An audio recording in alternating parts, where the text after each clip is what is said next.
getting their salaries. So we'll be giving you these details in a bit. Doreen. All right, on the front page of the PD, still matters with BBI dominating the paper as MPs recalled to fast-track that BBI process, where Parliament will from tomorrow discuss the report that has pointed out salient issues in the proposal, and it says in the proposal which says that some of it may be a bit unconstitutional. So this will be tomorrow, which is Wednesday, as well as Thursday. But also, in as much as yes, the legislators are expected to discuss this particular bill, still there's some details that are emerging as it pertains to the specific bill. Key among them also again being that issue, the proposal to increase the number of constituencies has also been found unconstitutional. There's also the leaders are torn on whether to introduce changes or leave it intact for a referendum. And also, should the document get Kenyans' nod, is there time to implement the changes envisioned in that particular document, even as we anticipate a referendum after those sittings and whatever it is that they will discuss? So those are some of the things that are emerging as it pertains to this particular constitution amendment bill. Away from that, also again a huge relief after Treasury orders payment of pending bills, where the CS Ukuru Yatani has now recalled all government officers to clear their debts after supplementary budgets were passed the different dockets there. And again, as it pertains to the 4 missing friends or the 4 missing persons, details now just emerging that 2 out of these 4 men that were abducted in Kajiado County were actually gang members with pending court cases. So which court cases were these, and what really could have been the reason for their abduction? Details in a few. Victor? Right. And on the front page of the Star newspaper, Uhuru Raila MPs point out glaring BBI irregularities. Uhuru Raila MPs point out glaring BBI irregularities, and with the story saying that the National Assembly will hold special sittings tomorrow and Thursday to debate proposed constitutional amendments. That is going to happen, and the MPs have also been summoned to appear in Parliament tomorrow, but the Senate Speaker, the Senate Speaker still has not gazetted that special sitting, which is due anytime this week, and that is going to be happening anytime from today. And BBI has been, so far, the better part of last week and this week, have hit some deadlocks with JLAC, trying to pinpoint some of the glaring irregularities in that document. We are going to delve deep in that story in the next hour. Now, still on that story, and Doreen has said that one of the suspected Kajiado abductees has a robbery case. So, is it a case of double trouble? You come out of this, then you get into that. So, he's still missing, but even that, he has a court case still pending in Akibera Law Court. That is a story on the Star. DP Ruto, whose diaspora to stay ahead of rivals. Remember, he is also garnering his support around the country, and of course now he's moved a step further to the diaspora votes. Deputy President William Ruto has defied the political lull imposed during the COVID-19 to try to stay ahead of the game in 2022 presidential contest, now appearing that. And still on the front page of the Star, there is some fighting in Somalia, with the rivals now clash over Farmajo's term extension in Somalia. That is a story we are also going to delve deeper in the next hour, just to see how it is panning out. Now, more than 862,000 people have received COVID vaccine. That's according to the Ministry of Health. And now healthcare workers and vaccinated so far. Teachers have been vaccinated, security personnel, and so forth and so on. So that is going to be something to discuss, because the government says that the rate of having the vaccine into the country has slightly reduced, but they are going to do whatever they think is possible to make sure that people get the second jab of the vaccine. Ray. On to the details, and we start off with that issue of BBI and getting the details in regard to where we are. Remember, succession politics is coming out to be one of the things that we cannot wish away, because 2022 is just but months away. So we have been seeing alliances forming to replace Uhuru Kenyatta, whose term terminates in 2022.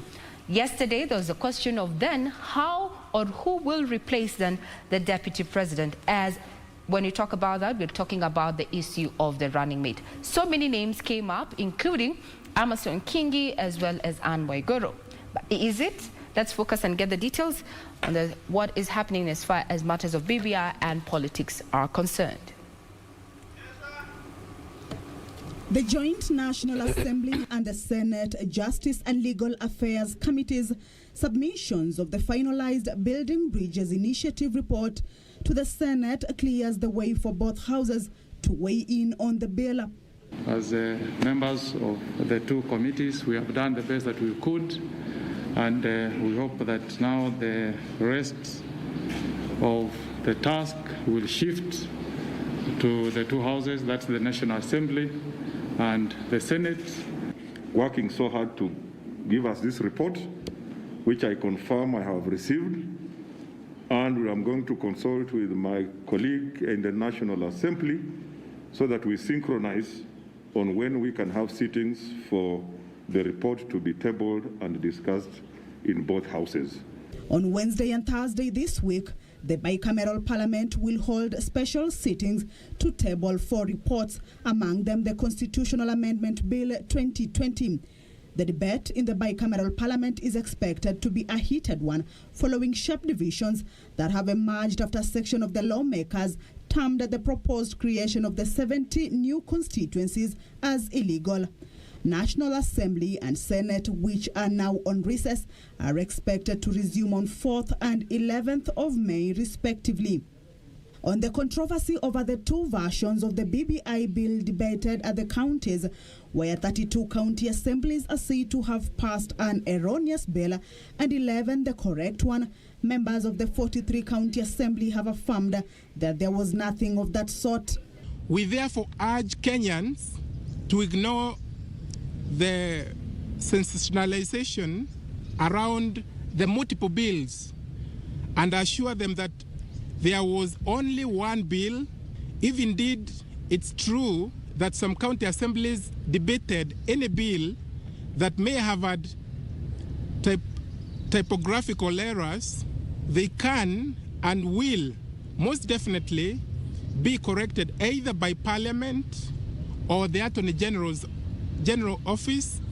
The County Assembly Caucus Committee blamed the politicians of trying to hijack the BBI process due to its popularity. This is a popular initiative, and politicians and other partisan interests must not attempt to hijack the process.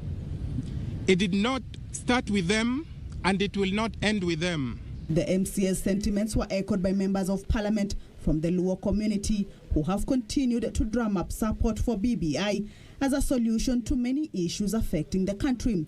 We urge all Luo leaders, all our people in our 4 counties, to ignore any negative forces, ignore those who want to do things the same old way, and embrace BBI and support President Kenyatta and His Excellency Raila Odinga. Kamchi Menza for Channel 1 News.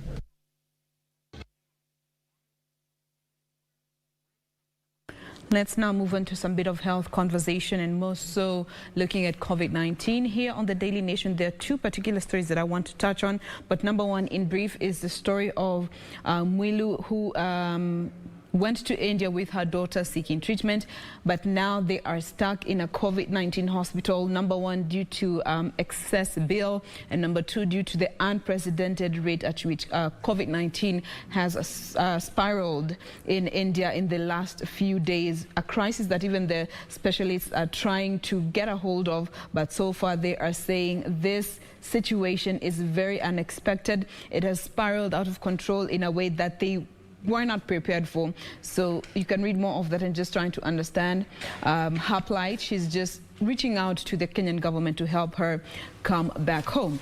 Now, bringing this conversation back home, COVID-19, it is now emerging that deaths, ICU admissions are on the rise in counties outside the lockdown zone.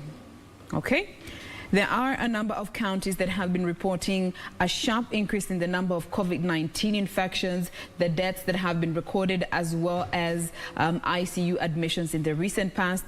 Among them are Elgeyo Marakwet, Kitui, Mombasa, Murang'a, Laikipia, Kericho, and Uasin Gishu. These counties have been noted to be reporting higher numbers of COVID-19 ever since in the past month alone, and especially more so after this lockdown was imposed in these 5 zone counties, namely Nairobi, Kajiado, Kiambu, Machakos, and Nakuru. And now these counties are raising concern, especially from the experts' opinions, where they are saying this surge in infections and deaths is as a result of people's apathy to the set public health measures that people are not adhering to. They're just simply ignoring this health guidelines protocols that have been put by the Ministry of Health, and they have this false sense of protection because they're not within the zoned area, the counties that are in the lockdown, the 5 counties that have been under lockdown for the past almost month. So you can read more of that. You know, some of the counties have even had to reopen their isolation wards. Other counties, the main referral hospital, especially in Tharaka Nithi, the Chuka County Referral Hospital, is now running out of isolation beds. So you can read more of that there on the Daily Nation to understand the situation of COVID outside the locked down zone. With that, we have come to the end of In the Headlines, but of course we have so much more coming up in not too long, so do stay with us. Feel free to interact with us using the hashtag #GoodMorningKenya.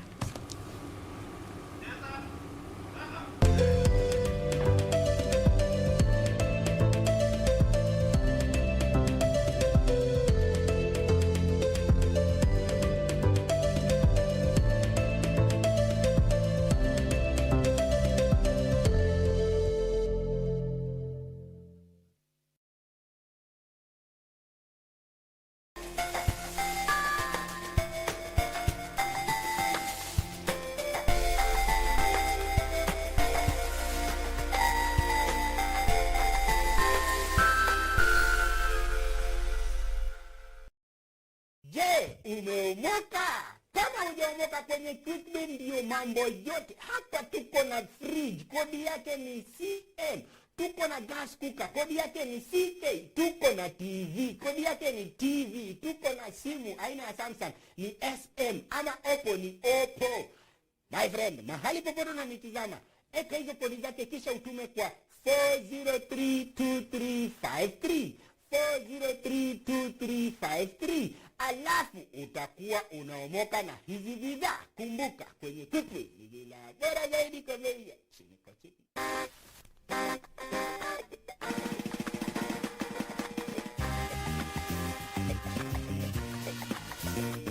Nilichukulia kwa mfano ndani ya matatu.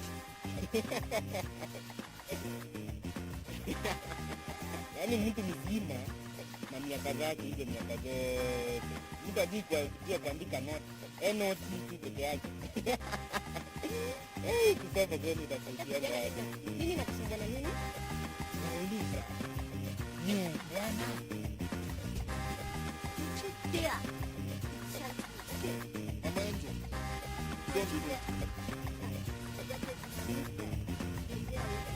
Aya,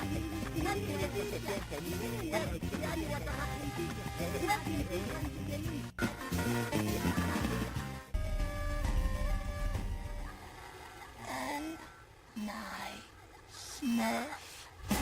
Oh, look, a transport device. Come on. This way. All together now. My head.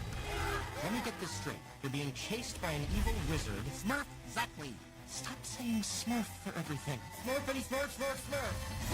There's no call for that kind of language, laddie. Come back here with my Smurf! Come on, Smurf! Where's Papa? Go to Matsanga! No Smurf left behind! You Smurfed with the wrong girl. Playtime is over! Most Smurfs. Tonight on KBC Channel 1. Do you want something to happen to Valeria or to Aunt Eloisa? Is that what you want? I suppose you're with my daughter, so don't ask who it is. Yes, go ahead. How much do you want to stay away from my daughter? Actually, that is not what it's about. But I'll show. Before Emma was supposed to be convicted, she died. Emma? Dead? Yes.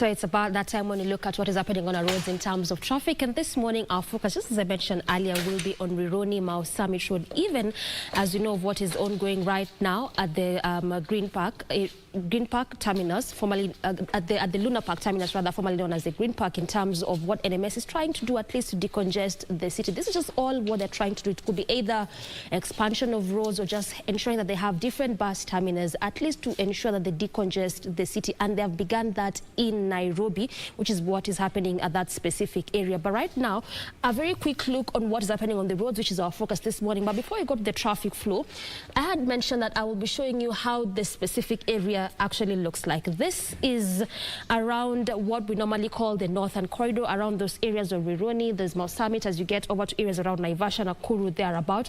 So clearly, just from this particular image, a clear indication of how this is one of those busy roads.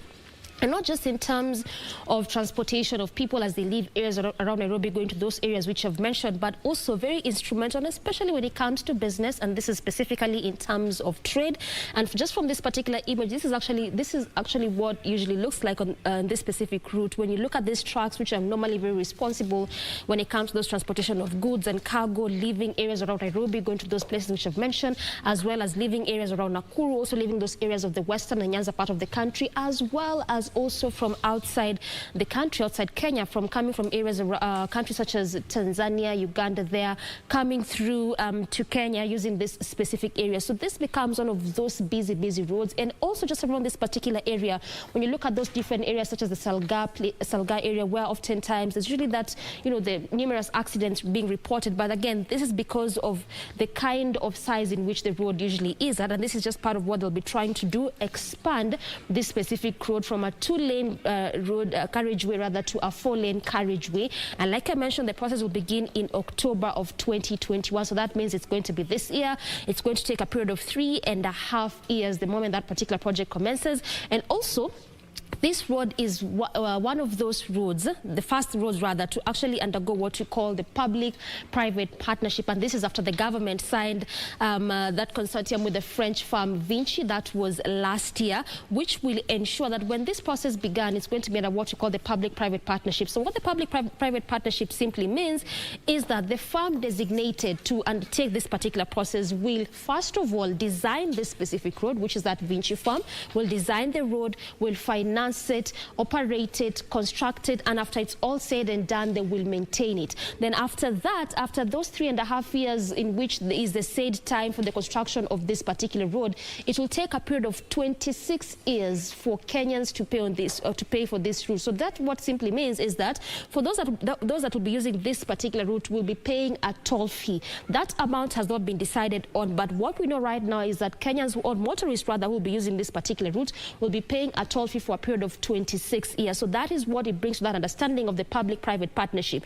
So the firm which is constructing the road will be financing the route, the particular project. Then after it's all done in terms of financing and constructing, then that toll fee will be paid. So that is where the public bit of it comes into place. Now this will be a 233-kilometer road, and aside from just widening of this specific road, at least to make it easy for most of these trucks and most of these vehicles that you know end up in transportation of this cargo, it will also be inclusive of bus stops, that will be put in place, and especially around my Mahiu area, they have mentioned that that will be very important and instrumental to at least put that into place. They haven't really quite talked about footbridges. At least that is part of what we know. Most of roads being constructed, either rehabilitation, expanded. At least that is also, you know, one of those things that never misses. But when it comes to this specific one, they haven't really talked about those footbridges there. But part of what we know, aside from the widening, will also be pedestrian walkways as well as those bus stops on major parts around this specific road. So what we want to do right now is just take a very quick look in terms of the traffic flow, try to see how it is doing right now, because again, part of what they're doing right now before October, like I mentioned again, is the social and environmental assessment, which simply means before that construction process begins, they're trying to look at, you know, part of what might perhaps stall the project or what might even make it, you know, to go faster. So this is that area this morning, which is what we are focusing on. And I just want us to look at how it is doing, at least as of now, in terms of traffic. And perhaps you can begin from areas around my Mahiu, given the fact that also in regards to the expansion of that construction process, this is one of those areas which will benefit from that. You can remember that earlier on there was barely any kind of gridlock on this specific route, in as much as there's been a lot of ongoing works. And like I mentioned earlier, on this specific area, they really haven't said when the process will begin in terms of, rather, the process will stop in, or complete rather. This is around my Mahiu area, but at least part of what we know right now is that there's still some ongoing construction process, and in terms of traffic, looks like things have begun to just build up a bit around the same area. Earlier on it was green all through, no traffic at all, but as you get to branch off actually, as you leave areas around Nairobi, that is Kikuyu, coming through the same route before you get to branch off to my Mahiu Nakuru Road, as well as my Mahiu Narok Road. That is just where the traffic begins to slightly build up, while indicated by that orange color, which also simply means that yes, in as much as there's a bit of a gridlock, altogether a manageable kind of traffic. So it simply means for our viewers coming from areas around Nairobi, Kikuyu, Kinoi, if at all you're branching off to these specific areas, going about any kind of activities this morning, you know, it's not that bad for you, because in as much as yes, there's a bit of a gridlock here and there, but on major parts of this specific route, we're just spotting more of that green color, which again simply means that it's a smooth sailing, no traffic at all. And that is how that road, you know, the road looks like on that particular section. Again, as we come to those areas around Mount Summit area, which is where we are expecting especially a lot of those, you know, the construction works to begin. Still, as of now, no traffic at all on that section, moving at a very fast pace, green all through. Just as you get to areas around Sobea, where that is just where there's a bit of a traffic, but altogether a manageable kind of traffic. So again, it just simply means, just as how we were looking at Mamboleo, Muhorodi Road yesterday, it also simply means that on this specific route is one of those roads that we'll continue to keep an eye on, at least until that construction process begins in October of this year.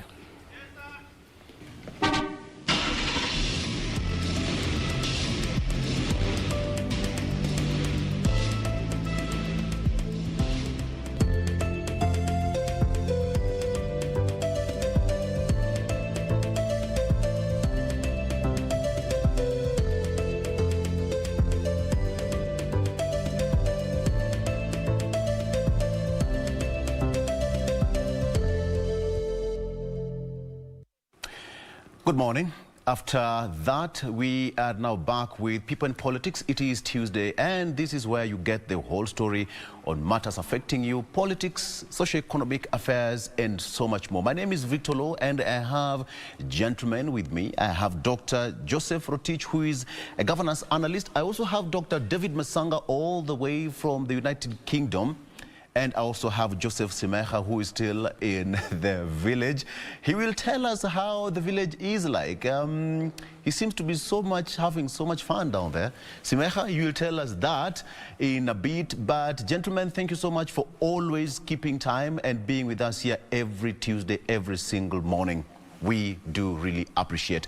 And you, as our viewer, please do get in touch with us. Let's get your views, your comments, and even some of your questions. And we'll be sampling them at the tail end and in the process of this particular show. So, with me in studio, I have Dr. Rotich. And as always, he's the one to start giving us his views. And just before that, Daktari, good morning and good to see you. What has stood for you over the last weekend? We are seeing that India is facing some serious problem. What can you say about that, Daktari? I think, as we have been saying severally, Victor, yes, the situation that we are seeing in India is beyond proportion. Almost 2,000 or more than 2,000 people dying per day. It is the worst and the most devastating kind of pandemic that we have witnessed in the near past. Yeah. And it is a lesson to us as Kenyans that these things can happen. Our sympathies goes to, and condolence goes to the government of India and the people of India. And Victor, I must confess that I'm a product of the Indian educational system. Yeah. I schooled there, so the people that you are seeing are the people I've been with for over 10 years. And I must pass my condolence to what's happening, I mean, to the great nation of India for what's actually happening now. And coming home, Victor, I think this is something that we must understand, that the measures that the government has undertaken, especially looking down the 5 counties, and we are also getting reports that other countries, other counties of this republic also are also witnessing the upsurge of the pandemic, which of course it is still clear that we are yet to be out of the woods. So Kenyans must stay awake, they must stay real and be watchful and stay safe. The days when we used to hear about stories of people who have died out of pandemic, I mean this virus far away, is long gone. At the moment we are saying, oh, I had my village mate died the other day. I know so-and-so who died out of, corona. So it is real that we must get awake as a country and be real to ourselves and look at it that we must follow the Ministry of Health regulations. Otherwise, we want to be aware that this thing is real and it is here with us. Absolutely. And just to mention, you're a doctor and you have a PhD, right? Right? Yes. Yes. So we get this information firsthand from a real doctor from India. And of course, he said that he's a student of India, and these are the people he interacted with, and therefore whatever is happening there is real, and we just have to be very much cautious. Let me get back to Simekha. Simekha, good morning from the in Holland. Bushere Papa. This thing is happening at a time that, the country is also glaring the third wave. Do you think that Kenya, we are facing a certain threat from India? There will always be a threat as long as we have human interaction. That threat will always be with us. I think the lesson that we must I hope that we are taking from this is how we have neglected our preventive and public healthcare system. Basically in Kenya, in my opinion, we really don't have a healthcare system. The foundation of a good healthcare system is preventive and public healthcare. Even when you see the measures we are being told to adhere to and so on, there's very simple, basic preventive and public healthcare measures. Wash our hands, hygiene, the air we breathe around us, the environment in which we are living, how we interact with each other. And yet governments, have gone into these mega projects of huge tenders where people can use for rent extraction instead of investing in a healthcare system. A healthcare system is investing in people, not in investing in hardware, investing in people first. And then what they need, their work next. So I should hope that we are learning these lessons from our own experience and from experiences of nations that have really been beaten like India. That is really what I hope. And I when I look at this, by the way, Victor, I don't just see it as a healthcare problem. I see it first and foremost as a governance issue. That even when you get your governance right, then you can manage these kind of things when they come your way. You can minimize the impact on the adverse impact on your population when these things come your way. But when you mismanage your governance, you end up with this kind of adverse consequences on the population. Thank you so much, Simekha. Let me get to Dr. Matsanga from the UK. Dr. Your comment on this, and of course, CS for Health, that is Motai Kagwe, says that they are going to have a meeting today, at least to cushion the country on some of the measures they are going to have so that we don't get into direct contact with India. A lot of attention is shifting to India. What can you say about this, Dr. Matsanga? Thank you very much. Although I did not hear what Dr. Rotich. I did not hear what the doctor in the studio said, and yes, and then I heard a bit of what my good friend from Vihiga said. I agree with his sentiments, and I believe doctor's sentiments are the same as mine. We are never prepared. COVID-19 has taught us one thing: governance. Let's always be prepared. Let's always be proactive. On 18th of February last year, in 2020, I told you in the last program, I wrote a letter to all heads of state in Africa. Each copy delivered by DHL, by FedEx. 5 presidents answered back, because I had already seen international systems. I'm an expert on that. I saw international systems, intelligence maneuvers. There was something happening in China, but was Africa ready? But when 5 of them answered back, amongst them, I am happy to tell you, it was Kenya, Uganda, my country, Rwanda, and Zimbabwe. Then the last one was Lesotho in South Africa. They answered. And if you look at those countries now, they have managed the pandemic so well. Kenya had its model. Uganda has a model. Rwanda has a model. Zimbabwe hospitals are empty. I'm telling you.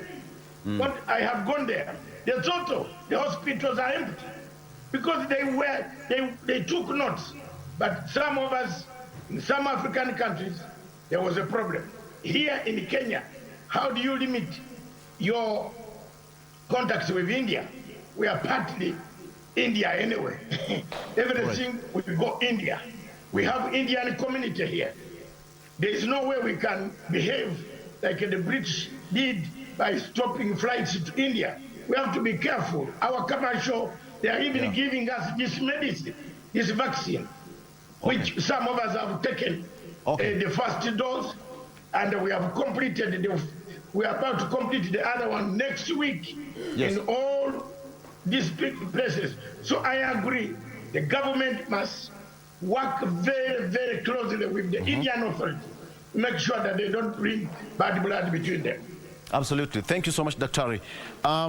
Gentlemen, let's just get to the real debate here today. And of course, on all the local dailies we have, it's about BBI, BBI, BBI. The deadlock that the president and his ODM counterpart, leader Raila Odinga, is facing right now is the hurdle that the BBI is facing in the parliament, that is both the National Assembly and the Senate.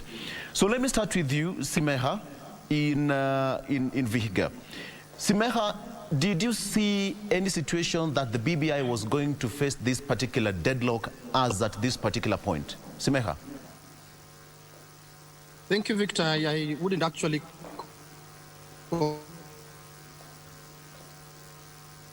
Okay, all right. We're trying to connect with Simekha and shortly... All right, he's back. Yeah, I'm following you. I'm just saying that it doesn't strike me. I wouldn't call it a deadlock. Yes. And secondly, I say that it doesn't surprise me when you see these differences in opinion, this grandstanding, people wanting to be seen at the forefront, people wanting to be seen in charge. It doesn't surprise me of this magnitude. I know that the other day Dr. Matsanga was saying it's not a political project, but this project has huge political dimensions, which you cannot ignore. And when people who have political interests see that, Victor, they want to associate, they want to gain by association. And sometimes they gain by, bringing in distraction. Sometimes they think they will gain by appearing to be the ones who know more than anybody else on what should happen with that project. So some of the things that I'm seeing, I just think that there are things that should be ignored for as long as this process follows the legal, path as provided in our law and follows the constitutional path. If there are any issues that offend our constitution or our law, that's why we have a judiciary. The High Court has that preserve of looking at anything that we put in our laws and helping us to determine whether it's constitutional or not. But this thing of saying in advance, Victor, you say in advance that this proposal is unconstitutional. You know, right now the Constitution of the Republic of Kenya allows me to propose whatever I want, anything as weird as you can imagine. I can, you know, to propose that the Simekha family should rule this country for the next 100 years. Nothing stops me from making that proposal for constitutional amendment. If the people of, it's up to the people of Kenya to look at it and make a decision on whether they can accept that or not. So you can't start in advance calling it unconstitutional without letting the people of Kenya make a decision on it. So this doesn't surprise me at all, Victor, and I don't think I would call it a deadlock. All right, what do you think, Dr. Joseph here in studio, what do you think about it? I think, Victor, the origin of all these problems that we are facing now has been an inconsistent process. You look at it this way, Victor, when the documents were sent to county governments to vote, of which they actually did, but what we are told now that 13 county governments voted for the right version of the PPI or the drafted PPI, and the rest voted the wrong ones. What do you call that one in the first place? So in this case, where did we get this wrong document? Number two, what is the legal framework? What does the Constitution say about a document that has been voted, a document that is wrong? What does the Constitution say about that? And then in another issue, again, that which has been actually a contentious issue. Yes. The original drafters, the members of the draft, I mean, those who are actually drafting the Constitution, they are saying there are some of the things that are in the document which was sneaked in. Talk of the addition of the 70 constituencies. Some of the people are saying, I mean, some of the members of the committee are saying, yes, some of these things were not there in the original draft that we did.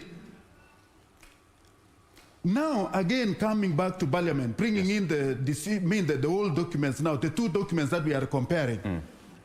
And they are saying, there are those who are saying this document can be corrected in Parliament. And there are those who are saying that not even that a dot can be added to these documents because it will cease to become a people's-driven document. Once it is added, it will become a Parliament document. Now, in this case, when you are faced with such kind of constitutional, lockdown as it is, I think the best solution is just to put this thing aside, do our general election first, after which we shall revisit up the whole thing. Because if the Parliament cannot change, then which one can they push through to referendum? Is it the one that was voted by the 13 county governments? Is it the one that was voted by the majority of the county governments, which was said it was wrong? What can we say about this? When we try to say we push it this way, the Constitution does not allow us. When we say we have the right one, which was voted by the 13, I mean, we can openly say what the majority of the counties voted for, they voted for a wrong document. Are we now categorically say that we are taking this wrong document to Parliament to be debated on? And if the Parliament cannot add even a dot, then what will be the business of Parliament? To stamp it and forward it to the people to reject it or accept it? I think those are some of the things that the country must think and think very seriously. Let me bring in Dr. Matsanga here. Dr. Matsanga, what are some of the options that the two bosses now have? That is President Kenyatta and ODM leader Raila Odinga. What options do they have as at this point? Dr. Matsanga. Thank you very much. I don't know whether you are hearing me. Thank you very much, Victor Oro. Yes. I just want to tell you that when the two principals sat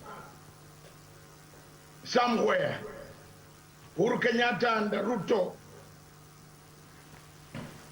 had talked. Ruto even gave Uhuru Kenyatta names. And I told you I don't want to spill beans here. All right, okay. Because Matsanga, we'll get back to you briefly. Dr. Matsanga, we'll get back to you briefly. But let me just pose the same question to Simekha. Simekha, what options do Raila Odinga, ODM leader, and President Uhuru Kenyatta now have at this juncture? Simekha? I'm back here. Okay, Matsanga is back, so that's fine. Okay, all right. Let me tell you that the two principals sat down, yes, came out, stood for Kenya, saw what was wrong with Kenya, got 9 points. What Dr. Rotich is saying in the studio is lying. And let's stop lying. This is a popular initiative. Let me quote for him the Constitution without looking at it. Article 257 of the Kenyan Constitution says a popular initiative is taken to the IEBC. And the key word here, and let me teach him constitutionalism. The key word here is verification. Verification. The chairman of the commission gets the document, verifies. You don't just run with the document. You verify. You must verify the signatures. You must verify the documents that are being given to you before you send them somewhere. Because you could be sending a warrant that is going to arrest you tomorrow. So the National Assembly have come back, not National Assembly, the County Assembly's spokesman told Dr. Rotich, and let him do comparative politics when he comes to the show to tell people, the world, what it is. He said he has already spoken that they have nothing of that nature. Victor Law, Kenyans, this is your country. You did a popular initiative. You wanted to change some things that were not going right. A popular initiative is never interfered by the parliament. There is a constitutional arrangement. Rotich, read the constitution. Don't tell us that the parliament can do this or that. No. The problem is coming from, and I want to be very frank, there are people who oppose this BBI. At the same time, they want to eat from the government. They are still in government. Because if they say we oppose BBI openly, they will lose the trappings of power. And Rotich is among that group. And you know your group. This time I will not mention names for respect purposes. Come out openly and oppose. Let the IBC put this thing on the floor. Let the Kenyans decide. Don't mislead the Kenyans at night. All right, Dr. Dr. Rotich is here in studio, and Dr. Rotich is here to respond. All right. But let me finish, then he can respond. All right, Dr. Matsanga, fine, hold on. Dr. Rotich in studio, let him respond to that. Yes, Dr. Rotich. I think, Dr. Matsanga, you should be aware of what I said last week. What I said last week, if there is any contentious issue, that one is put aside and we fought this PPI to go through. That is what I said last week. Little did I know that what was on the offing is the difference between the documents that was finally submitted to the county governments to vote. It is in public domain that 13 county governments voted for the right one and the rest voted for the wrong one. The quagmire is there to be seen. You read, it is not Dr. Rotich. Cut it from me. And what is there? I compare the two. And if you ever heard of Joseph himself, he said, what does the Constitution say about the process? We must follow the Constitution to the letter. What does it say? When the few proponents are saying, if this Constitution will be added anything by Parliament, it will stop to be people's document. It will stop to be a public document. It will stop to be the original document that was voted by the county governments. Now it is about the law that is actually we are in a quagmire. It is not about those who are opposing and those who are not proposing. Get it right, my friend. But Dr. Rotich, let me also interject there and ask you, now that it is a popular initiative, it's a people's document. Yes. Then what does Parliament have to do with it? In fact, in my original fashion of thinking, Mr. Victor, yes, is that if Parliament can change the areas, or let me not use the word change, if they can correct what was not properly captured, which was in the majority of the documents which were submitted to the majority of the county governments which they voted. And now that we are learning that it was, there was a whole world of difference. It is not about who is liking and who does not like. It is about the process. It is about the same constitution we are talking about. What does it say about a document that was forwarded which was wrong? What does it say about the document which was forwarded which was right? There are two documents on the table. What can be done? How can we reconcile? That is what we should be discussing. It is not about who likes it and who does not like. It is about the process that will remove the quagmire that we are facing now as a nation. Okay. Simekha, what are the options that Raila Odinga have and President Uhuru Kenyatta? What options do they have right now? Dr. Simekha. Matsanga, I'll come back to you shortly. Okay. Victor, just one thing, if, and I'm supposing, as Dr. Matsanga was saying earlier, we all come here to, debate when we have good knowledge of the Constitution of the Republic of Kenya. And one of the fundamental principles of the Constitution, but this is with regards to justice, and you can talk about this process, that it has justice dimensions. Yes. You do not compromise. You do not compromise a substance because of faults in technicalities. So there's a possibility that some mistakes have been made somewhere. But for as long as the substance remains the same, we shouldn't get overexcited about technicalities. We will be wasting our excitement. Our excitement deserves something better to pay attention to than get so overly excited about technicalities. Secondly, as was said earlier, IEBC has a constitutional duty to verify what they were given. And as I think I said here in one of the shows we heard, that is not a casual thing that someone goes and leaves at the reception a document and says, give this to the chairman. There's a process that the chairman or his designate confirms what they have received and stamps to indicate that, yes, they have received this document. They must bear responsibility from their own going forward for anything that happens to what they received. This document was not submitted directly from the promoters to the county governments. It was submitted to IEBC. The questions even the media should be asking, it should be putting IEBC on the spot to answer us. If indeed it is true, for me it is still just rumors. I haven't seen anything authoritative to actually confirm that. But I've heard colleagues talk about it and so on. So if there is anything like that, it should be the IEBC to answer. In terms of what options they have, I think, and I know that they are going forward, with this process. If there are any faults that offend the law, as I've said earlier, that is why we have the judiciary. We can't stop those faults on this show. We can inform the public, of course. We can debate for purposes of educating each other and the public. Yes. But if there is anything serious that offends the law, we have a judiciary. It will take care of that. The judiciary is not there to decide for us whether we have a referendum or not. The judiciary is there to supervise, to ensure that we follow the law, we follow the Constitution. And after it is done, if there's any fault, if anybody goes to the judiciary again, the judiciary again does an audit. Did we really do the right thing?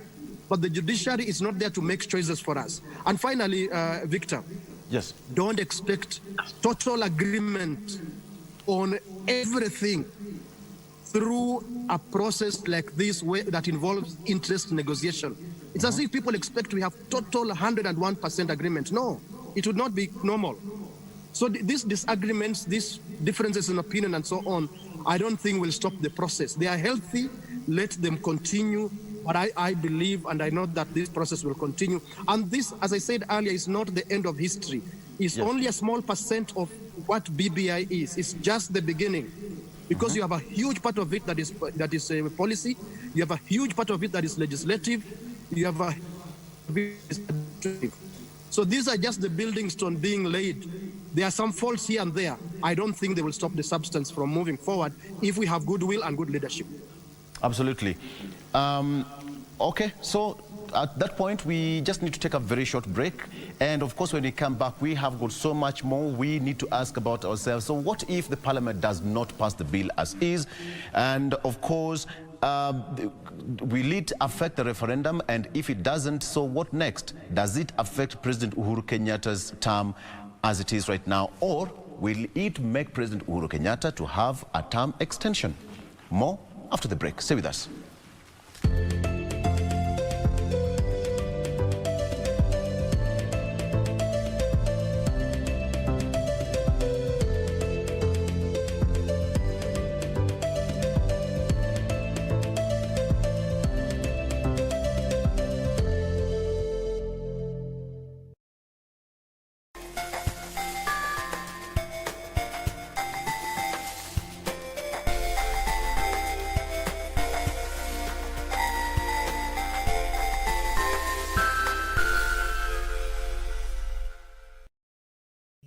Umeomoka. Kama hujaomoka kwenye Quickbin ndio mambo yote. Hapa tuko na fridge, kodi yake ni CM. Tuko na gas cooker, kodi yake ni CK. Tuko na TV, kodi yake ni TV. Tuko na simu aina ya Samsung ni SM ama Oppo ni Oppo. My friend, mahali popote unanitazama, eka hizo kodi zake kisha utume kwa 4032353. 4032353. Alafu utakuwa unaomoka na hizi bidhaa. Kumbuka kwenye Quickbin ni bila bora zaidi kwa bei ya chini kwa chini. Oh my Smurf. Oh, look, a transport device. Come on. This way. All together now. My head. Let me get this straight. You're being chased by an evil wizard. Smurf, exactly. Stop saying Smurf for everything. Smurfity, Smurf, Smurf, Smurf. There's no call for that kind of language, laddie. Come back here with my Smurf! Come on, Smurf! Where's Papa? Go to my tucker! No Smurf left behind! You Smurfed with the wrong girl. Stop that wrong guy! Playtime is over! Those Smurfs. Next on. Study so and is take your life if you wanna know. Kind of body and a Selena shop. Yeah, are you are the man and the style of the young girl. And of all the places that I've ever been, you know a liar can't live without a lioness. A fire can't start without a nest. There is no prescription for me. She's the one, the only remedy. Tonight on KBC Channel 1. Let us stop! This is against the rules of the board. This is against the ethics. Ashok is right. We have already surrendered. You even remember what you used to be? Because the person standing in front of me today is not known to me. You shouldn't expose yourself to smoke and flames in this condition. Nag will rescue your show, do not worry. Hey, Prince Sashin! Hey! Hey, Prince Sashin! Hey!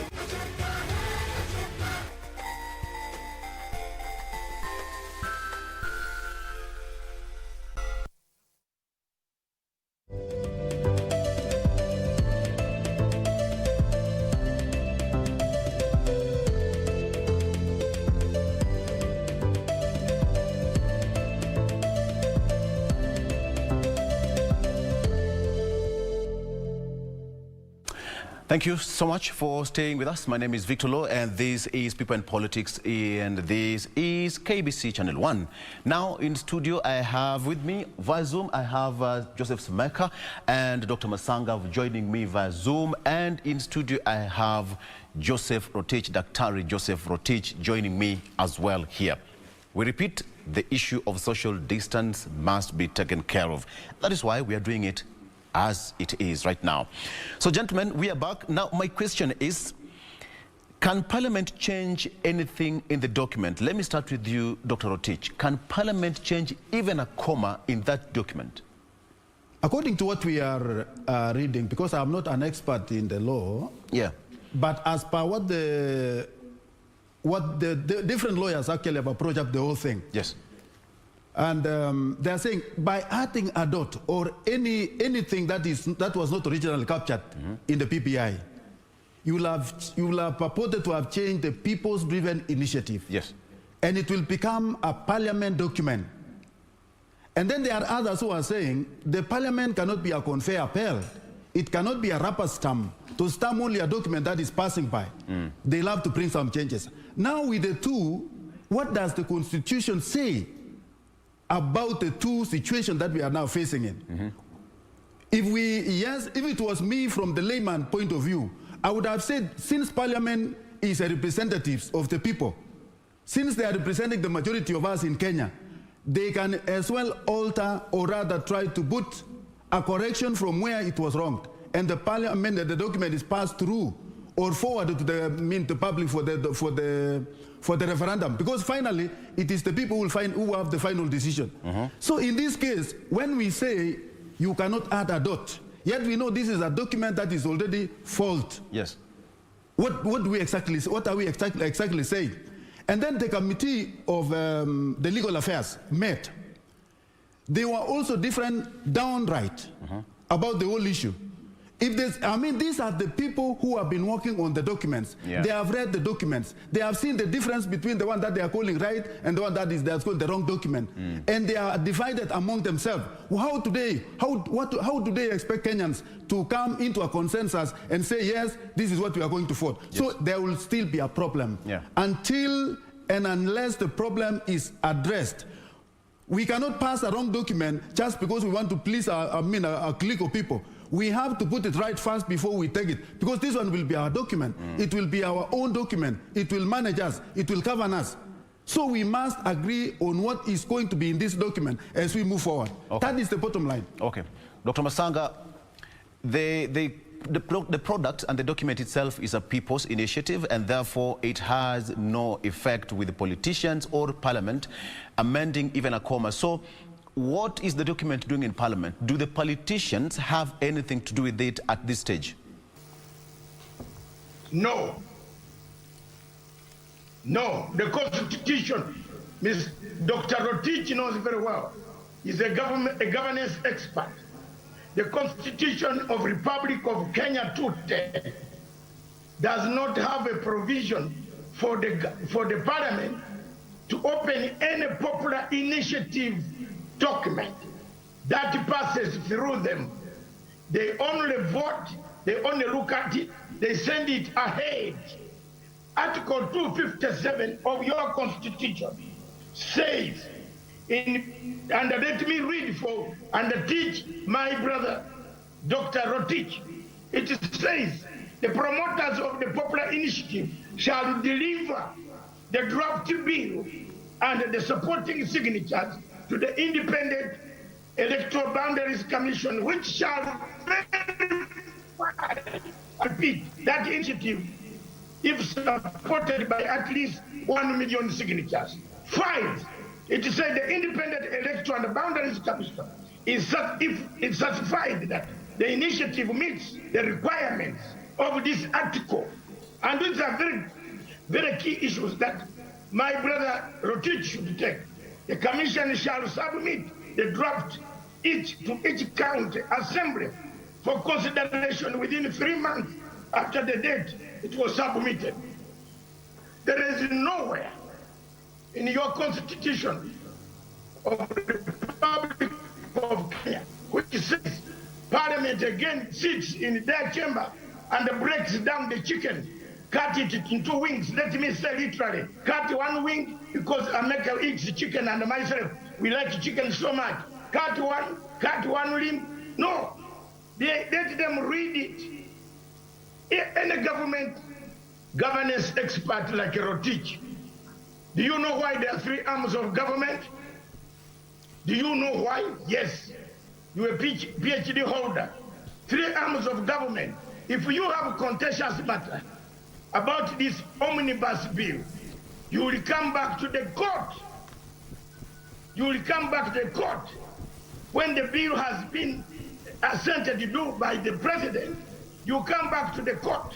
Another alternative, Mr. Rotich, Dr. Rotich, is Parliament itself can initiate its own bill. But you don't touch the people's initiative bill. I am so shaken to see Orengo, Otiende, these men read law. But I better teach them again. Maybe some of them have lost their mind because of politics. This bill cannot be cut like a chicken until you go back again, amend that article that says Parliament must look through the bill. Then now you can start looking through the bill. The MPs slept on the job. This article has been there with them for almost 10 years. They should have actually repealed that article, that when it comes from we can't be conveyor belts. We must also see what they have written. What about if they have written that we should be arrested? Okay, and we just send it to the Matsanga. Okay, Dr. Matsanga, let me bring in Simekha here. Dr. Matsanga, thank you. Let me bring in Matsanga here. Can I finish? I am saying, 1 second, I'm saying, Mr. Orwe, we can argue up to heaven or hell. There are people who don't want this BBI. The group is very clear, it's known. And the man speaking for it is seated near you there. They don't like it. They don't like it. That's why you are going to ask the next question. What next?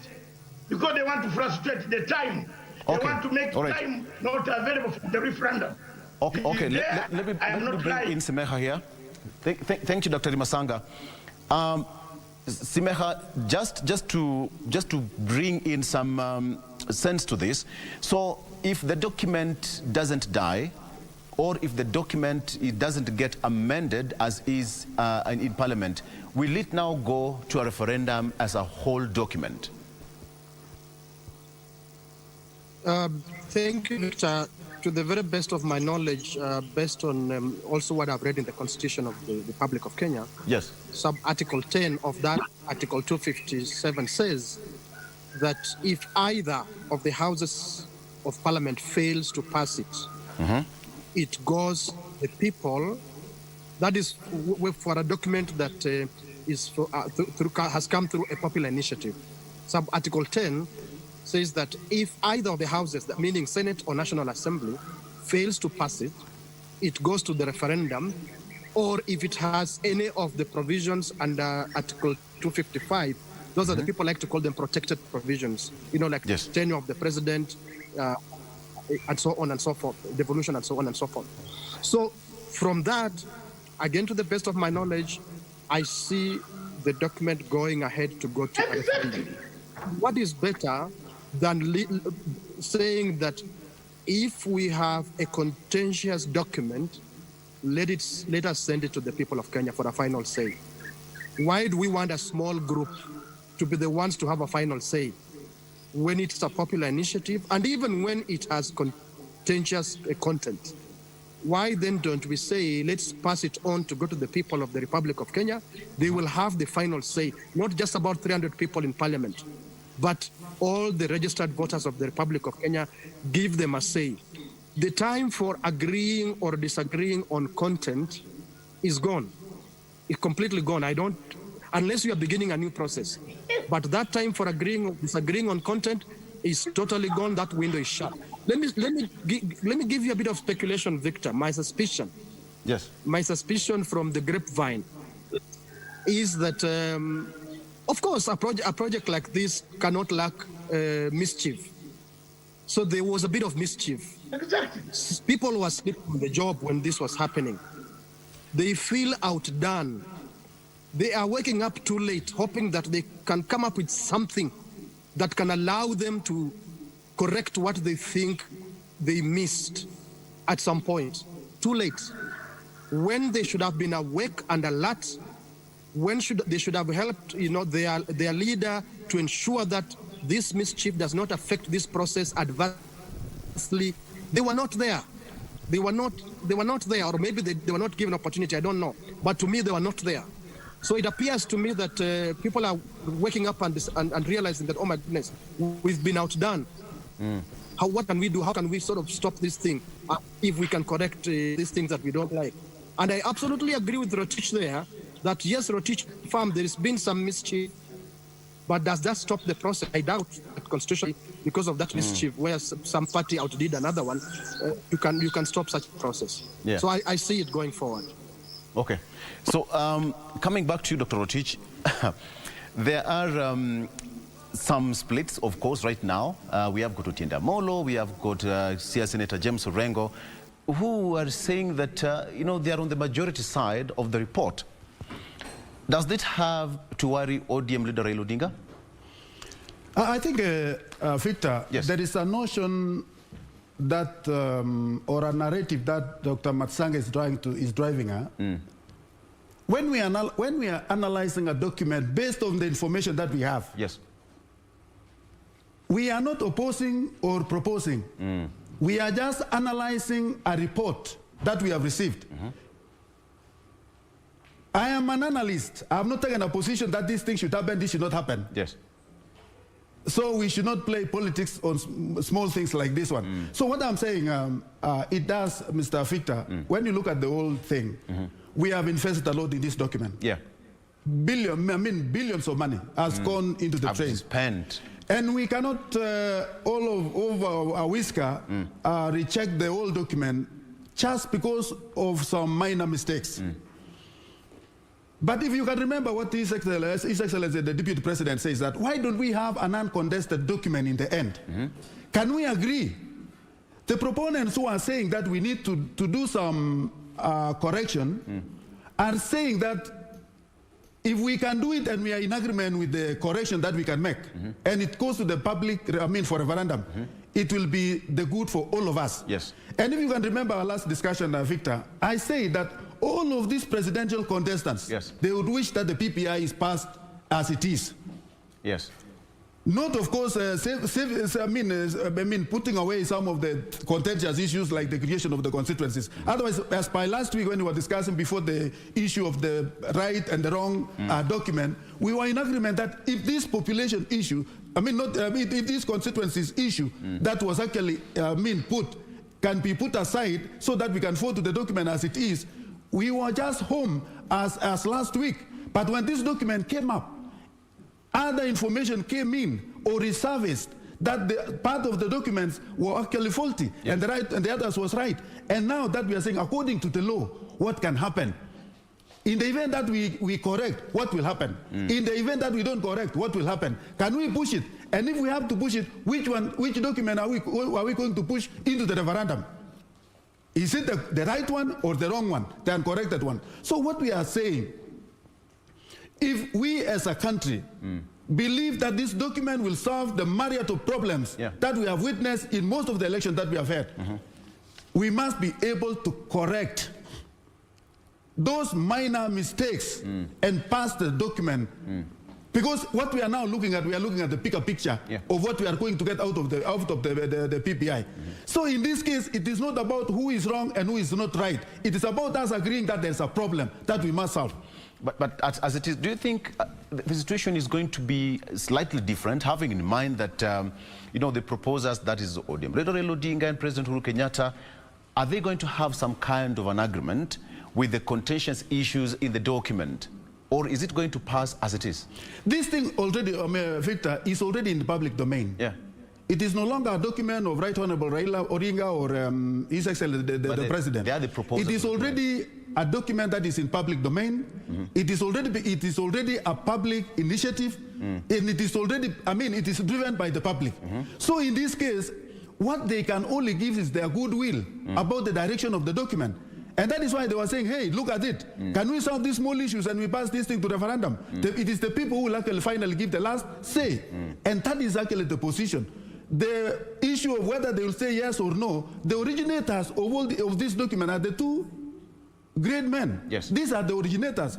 And if they can agree and say, yes, Kenyans, let us look at these small issues, let us outdo with them, and then we move on with the document that we shall all agree as our document. That will be the better way to go. So the issue is about what is legal and what is illegal. Yes. If say we correct it and somebody goes to court the next day and say this was a public initiative, now you are changing into a parliament initiative, what will happen? Yeah. Those are some of the contentious issues that we must look at it before we take it to the referendum. It is not about taking it fast, after which we go to the court. Yeah. That is not the way to go. Absolutely. It's about taking forward a document that has been fully agreed by all the parties. Then we shall have a popular initiative that we are actually talking about now. Let me just ask Dr. Matsanga about this question. Dr. Matsanga, does Justice and Legal Affairs Committee's views have bearing on this document as it is right now?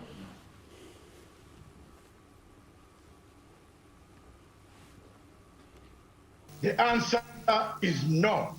And you should have listened to what Simekha was saying. Yes. Article subsection 10 of 257 is very clear that if any of these people, either the National Assembly or the Senate, disagree with this, the thing will move for a referendum. So if they don't have anything, they can even streets of Nairobi or undergo anywhere. And I agree this time with Dr. Rotich that, brother, it is a lot of things. Some of these things, we waste a lot of our money, ourselves in Africa. Chebukati went to the committee that was gathering all this. He failed to tell the committee that don't touch boundaries. He was there. Simekha, am I wrong? He was there. You're right. When he waited, Mr. Chief, Dr. Rotich, I respect you on that. My brother, we are all together. We must change this Africa. Our behavior is very bad. Waited. He waited until the thing was brought out. Look at that, Rotich. Then he said, you have touched my constituents. Is that a human being? No. And let me state my position. The bill is a election bill.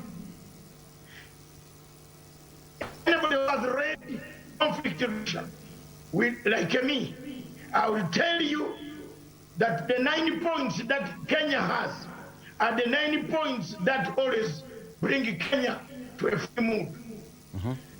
You cannot have a cow which is pregnant and go and build a milking shed when you have not seen the cow.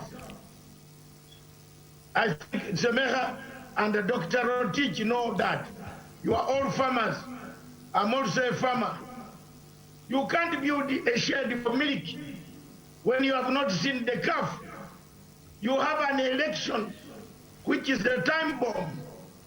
You can't talk about an election when you have not fed this cow properly to deliver the calf. How are you going to your election of 2022? Bring you more. Why was this BBI brought? Why did you Raila shake the hand of Uhuru Kenyatta? For the first time in the history of Kenya, they said, well, our differences is because of an election, which is the cow that will be delivered. If it is not delivered well, Rotich, Shimenya, myself, we shall be running in all directions. My trucks will not pass to deliver goods in Mombasa if the cow does not deliver well. That's why the Kenyans must understand. It was very sorry, Simekha and Rotich, for people to hijack this BBI, take it into a political process. Okay. Where Orengo, Otiende, and these guys are taking it.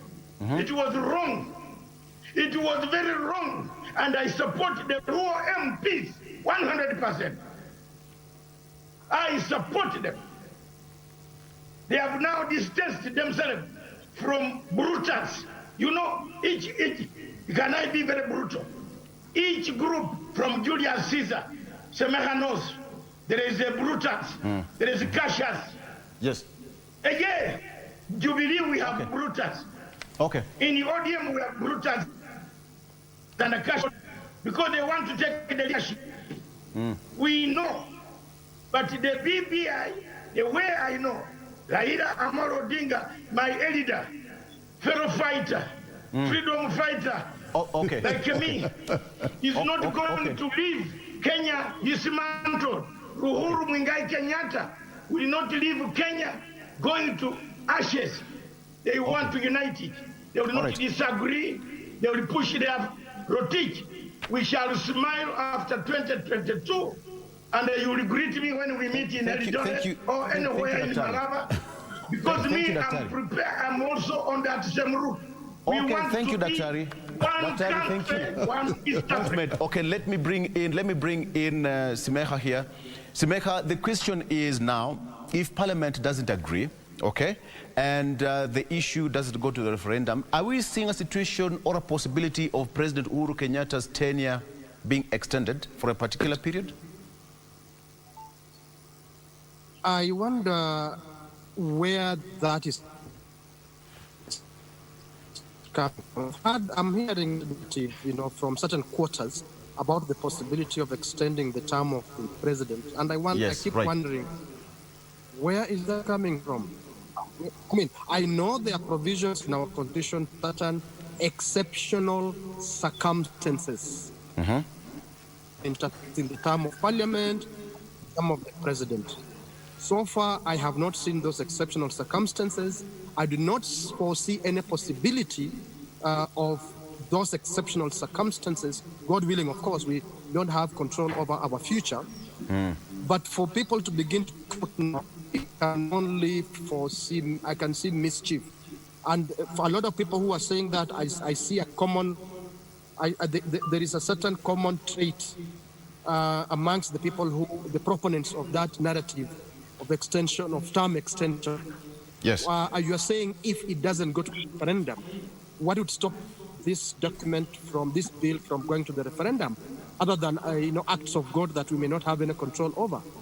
I do not see anything that can stop this from going to the referendum. We've always planned, processes for organizing our country politically, sometimes disorganizing it, and they go ahead. So I don't foresee that. I think that's the narrative that should be completely killed, to start thinking that we should entertain the thoughts of extending the term of the current government. We should completely not entertain any such thoughts, and even you in the media shouldn't encourage anything like that. It's healthy for us to have changes in leadership, changes in those who are in charge of our governance.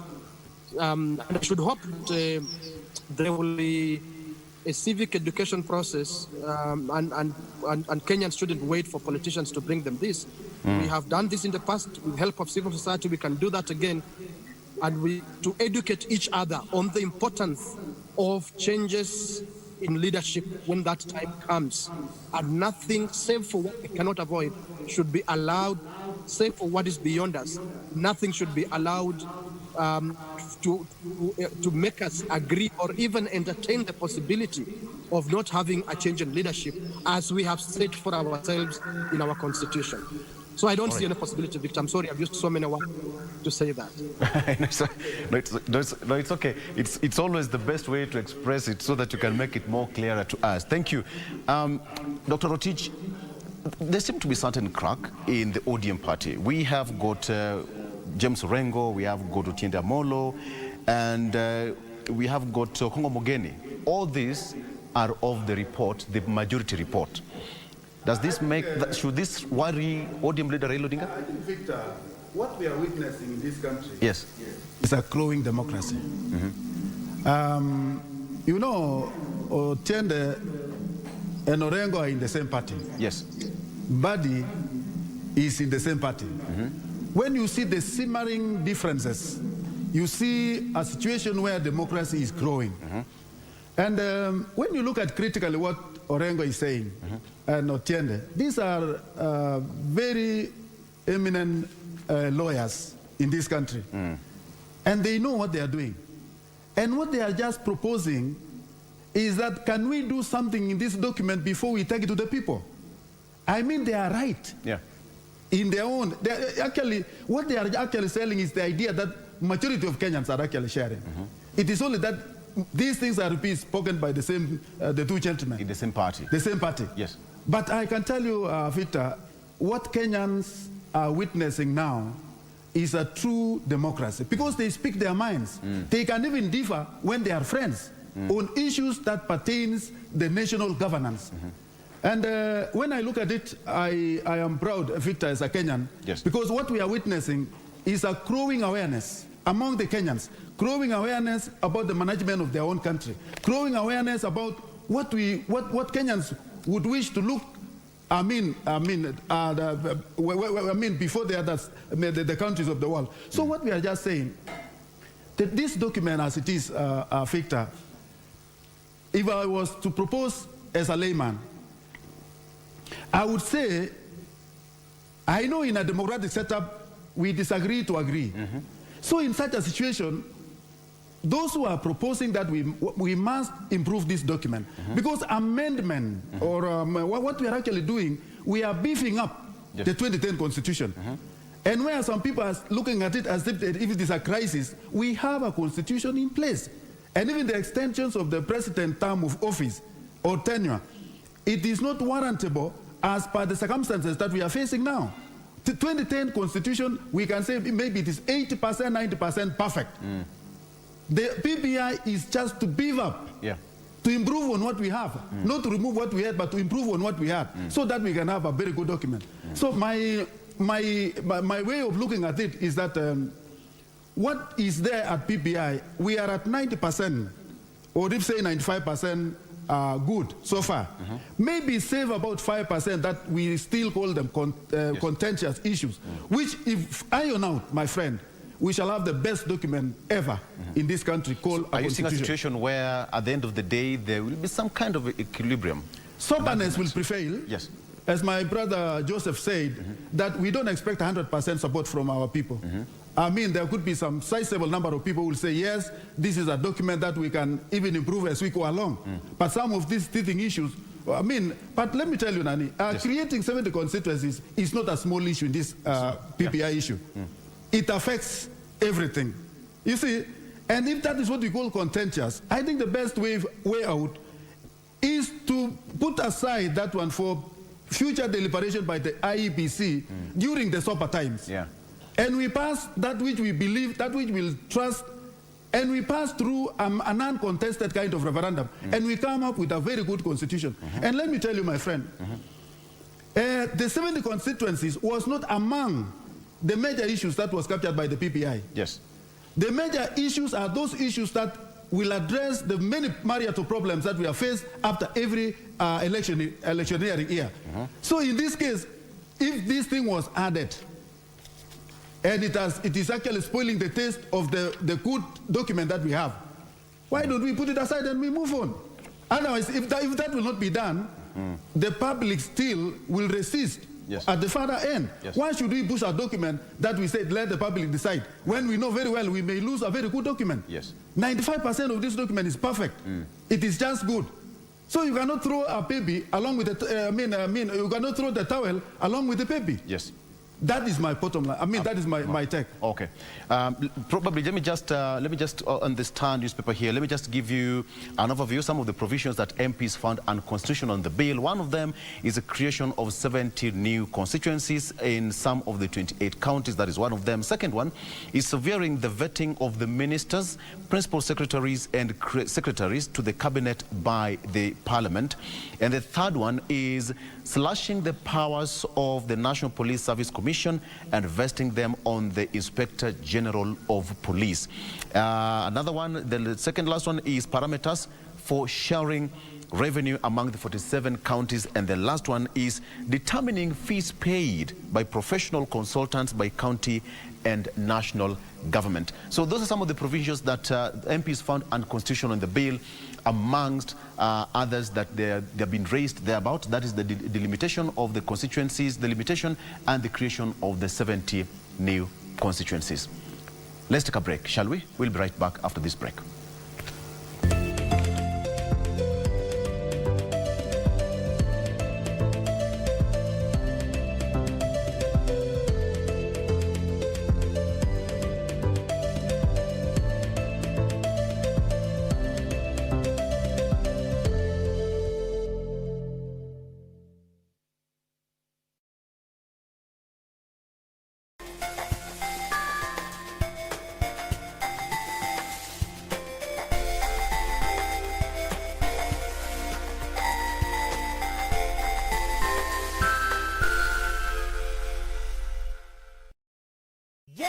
umeomoka. Kama hujaomoka kwenye Quickbit ndio mambo yote. Hata tuko na fridge, kodi yake ni CM.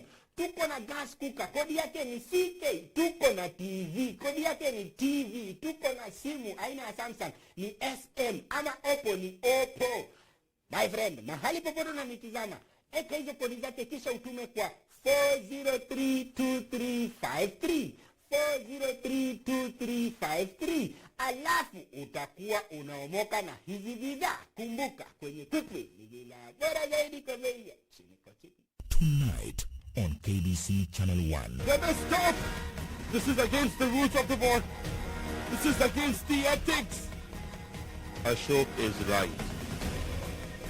You have already surrendered. Do you even remember what you used to be?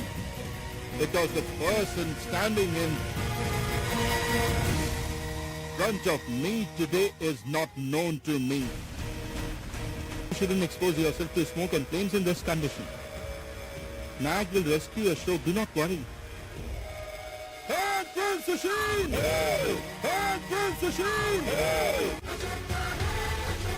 Tonight on KBC Channel 1. Do you want something to happen to Valeria or to Aunt Eloisa? Is that what you want? I suppose you're with my daughter, so don't ask who it is. Yes, go ahead. How much do you want to stay away from my daughter? Actually, that is not what it's about. But I should.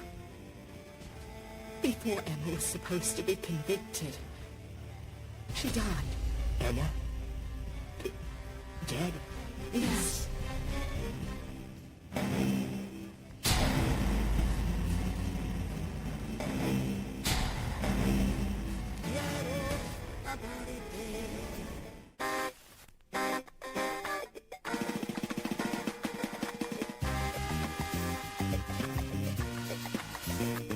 Nichukulie kwa mfano ndani ya matatu. Yaani mtu mzima na miaka zake hizo miaka zote. Mtu ajua kuandika noti. Noti tu peke yake. Kusoma zote utasaidia baada. Mimi nakusaidia na nini? Nauliza. Ni bwana. Chukia. Mama yangu.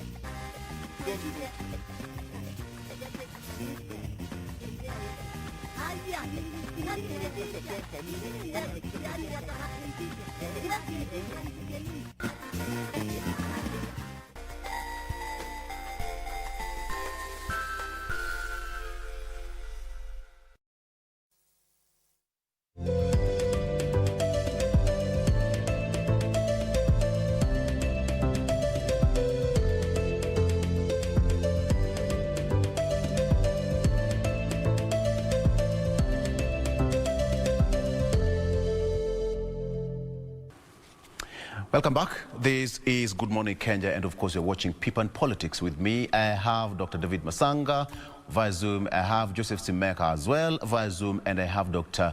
Joseph Rotich here in studio. We are lucky to have two doctors in studio, all right? Just to give you the whole story in fresh. This is it, two doctors battling it out. And that is the sweetness of having such kind of discussion. It's called Battle of the Wits. We like it that way, so that you can get the whole story, all right? Okay, so let me start with you, Dr. Matsanga. On your closing remarks on this one, so what do you think is going to be the way forward, even as we head towards the end of the week, which is going to form a very critical point in Parliament as far as even referendum is concerned? What do you expect? First of all, I want to tell you, East or West, North or South, agreement or disagreement, the referendum bill is going to the president. Point. Okay. That's it. What the MPs can do, there's a question you said they have cited out a few things. When it comes back and you are making it into law, when it has finished that process, whoever will be in Parliament can reverse them. That's what that is it. 2, because time is not there. 2, Parliament can be extended on 2 conditions. 3 very crucial moments in the world.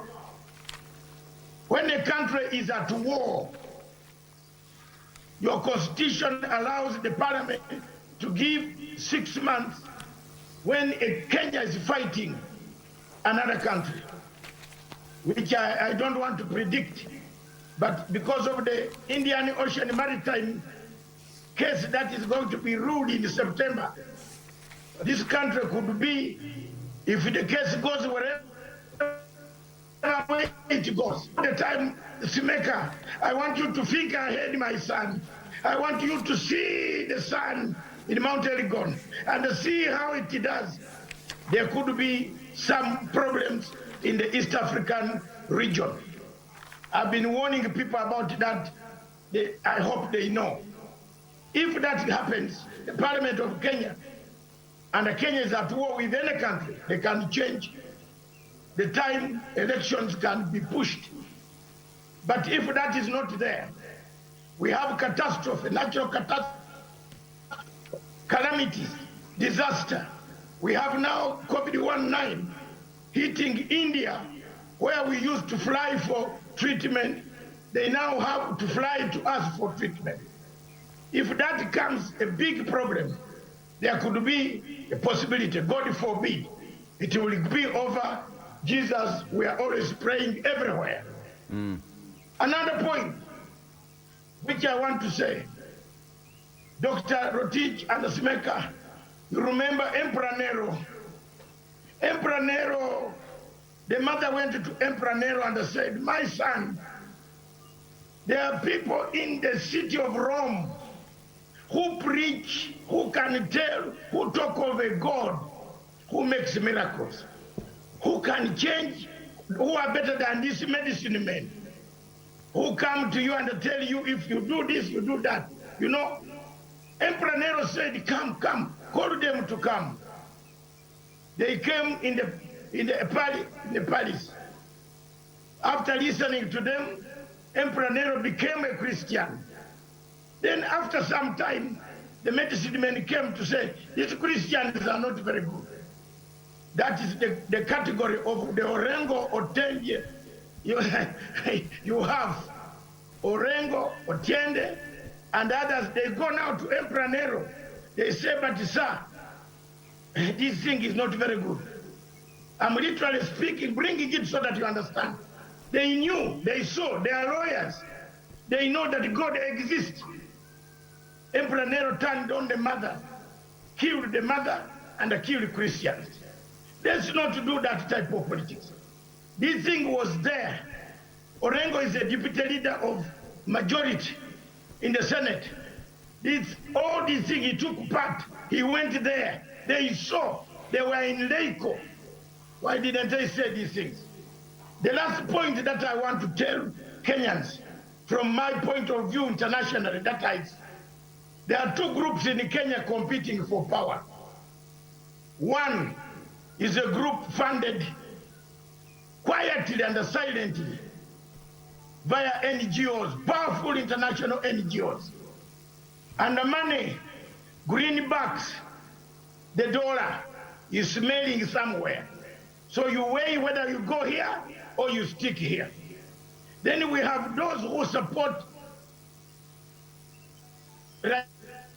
Odinga, Uhuru Kenyatta, and the rest of the others for unity of this country, to live a united country, to have no violence, to have nobody.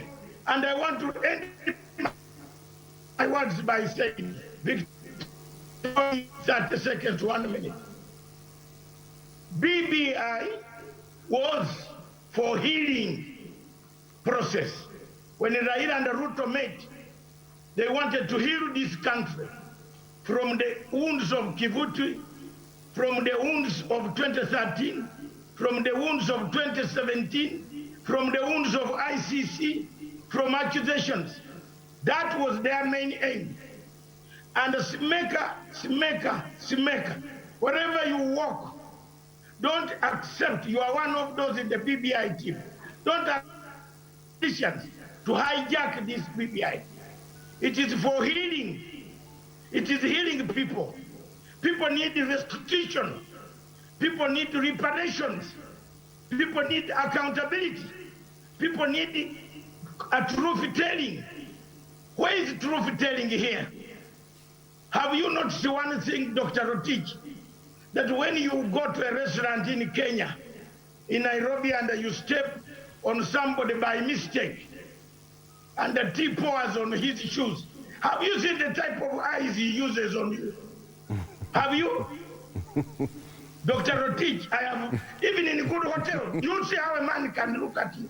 You can even throw your cup down and say, I'm sorry, I'm sorry. We need to have that spirit of forgiveness. Okay. Reconciliation. Okay. That is why BBI came in. To me, a man who used to sing a redemption strategy, until Oro himself there nicknamed me Mr. Redemption. So today, I'm telling you frankly, Oro, if we don't do this, the question of parliament, depending on what is going to happen in the future. And another thing before I leave, time. There is no time for you know, people are playing tactics. Okay, not the referendum to be held. Thank you, Dr. Matsanga. And those who are doing it, Mr. Simekha, you know them. You made your point. Rotich, you know them. Right. Thank you. Let me bring in Simekha. Simekha, what should we expect moving forward? Because now Parliament's supposed to sit tomorrow and better part of this week. That is both Senate and National Assembly. What should we expect to play out at the end of the day? Simekha? Thank you, Victor. First of all, just to confirm to you also personally, to the best of my knowledge, it is true that some of the things you've said that some MPs are calling unconstitutional, yes, though I wouldn't use the same language, are sort of strange in that into the original bill that came from the steering committee and its technical team. But unfortunately for them, they are coming up with these things too late, way too late. As has been said on your show, it's not as if they knew about this content from bombs, how certain introductions had been made with regards to the National Police Service Commission and powers of the Inspector General, with the regards to voting that was being taken away from Parliament, and a couple of other things. They knew about this. With regards to those 70 constituencies, because as Rotich in studio there rightly said, when you look at the 2019 BBI report by the task force, Kenyans did not ask for constituencies, but they asked for an electoral system in which all votes count. All votes have the same weight. So it was up to the BBI steering committee and technical team to give solutions to what Kenyans have asked for. Some people may have thought extra constituencies are a solution. Some others thought that proportional representation, an introduction of a measure of proportional representation, so that you have mixed member proportional representation was a solution. But unfortunately, or fortunately, depending on which side you are, the ones who thought they want constituencies won the day. Again, we are not discovering these things today. From as far back as after bombers, we knew about these things. So Senior Orengo and Otiende may be doing this in absolute good faith and for the good of the party and nation. But sadly, a bit too late. A bit too late. So what do I think will happen next? I think Parliament is going to sit and either pass or reject, most likely pass the bill, and it will go on to go to a referendum. But let me just beg us again to go back to what BBI is. It is not just that constitutional amendment bill. It's much more than that. Yeah. So even as we accept with Shingo Pande, because, you know, it's like we are being forced to swallow some hot potato, can we then pay attention to the larger provisions of BBI and insist that we have a truly national conversation on what's wrong with the country and how we can go forward as a better country? Absolutely. Absolutely. That's it. Rotich, what should you expect this week? I think my expectation, Bwana Victor, Parliament is key. It's a key organ in the whole system, organs of the government itself. And I see Parliament or post-Senate and National Assembly as key people who will give the direction and substance to this amendment bill. I mean the BBI. So in this case, I'm not expecting that they will reject. Yes. But if there would arise some soberness to correct what we said, they are not agreeing some of the contentious issues that are in this PBI. If by any will or any way they can correct it, as we put it into referendum, it will bring us less work, because the majority of Kenyans will say yes, it was accepted or endorsed by the members of Parliament, the members of the Senate, who are their members. You see, Parliament, be it the Senate, be it the National Assembly, I mean the National Assembly, these are key organs. This is actually the key leadership of this country. So the direction that they will give matters a lot. When it comes to taking this thing to the referendum, these are the same people who will lead the campaign, influencing the people to vote for this or not to vote for this PBI bill. So in this case, it is very, very important that we respect what will come out of the Parliament, because it will give the genuine direction, it will give also the kind of influence that we are anticipating to find on the ground as we go to the people. So in this case, I don't foresee a situation whereby the Parliament will reject. But let me just chip in, as Joseph Simekha has correctly put it. Orengo and Otienda Molo, these are serious constitutional lawyers, and they knew some of these issues being raised were there from the onset. So could it be a matter of... The same people. If I've read through the utterances of... and actually there are now five issues apart from the two. I read through the utterance of Senior Counsel Orengo. Yes. When he said that we as Parliament, we are not a conveyor belt, a rubber stamp. We must put an input. I mean, these are established lawyers. Yes. Unlike Rotich, I have no idea about the law itself, but save, of course, the few that I know because I'm working. So in this case... You are a doctor in your own way. Yes, I'm an economist, but ask me anything to do with the economics, but below I'm very ignorant in that. But what I'm saying, if our constitution or our... let me not call it constitution, because if the constitution said whatever has been brought about as a public initiative, it cannot be altered by Parliament. That is a fact, and that we cannot break that one. But if by any means we have a consensus and say, please let us agree on this, because, Mr. Victor, I don't want us to lose this document. This is a very, very important document. And I've said it is actually 95% excellent. So if by any miracle we can come up and say we agree as Kenyans through a consensus that we remove some of the contentious issues for the purpose of passing this bill, it will be the best of all of us. That is actually key. But one thing I know, this thing will go to referendum and it will be decided by the people. Okay, Dr. As we close up this conversation, as an economist, where do you see ourselves as a country as where we are? I mean, the wage bill is getting high. People are now still getting into their pockets deeper and deeper. Where are we? And now Okuretani says that debts amounting to 273 billion shillings yet to be settled 2 months to end of current financial year. Let me tell you, Victor, this country has been, we have faced a lot of challenges as a country. Yes. The issue of pandemic, corona, and even before the corona came, we had our own problems. You know, this country came up with ambitious programs that we are witnessing today. The mega projects that we are witnessing in this country. You go everywhere, you see good roads. You go everywhere, you see electricity. You go everywhere. All this has been possible because of the loan that we are borrowing. So in this case, it is now upon us Kenyans to say, if we had failed to borrow the loan, we would not be having these roads. If we had not borrowed the loan, we would not be having this electricity. If we had not borrowed the loan, we will not be running the government the way it is now. So in this case, we must be very real. Yes, the debts are there, and we agree there are debts, and there will be debts. It will not be the end. But the fact remains that we have made miles away in building up our economy. Yes, there are pains that have actually, we are encountering now as a result of the effects of pandemic, which has come up very, abruptly. That in that case, we can understand.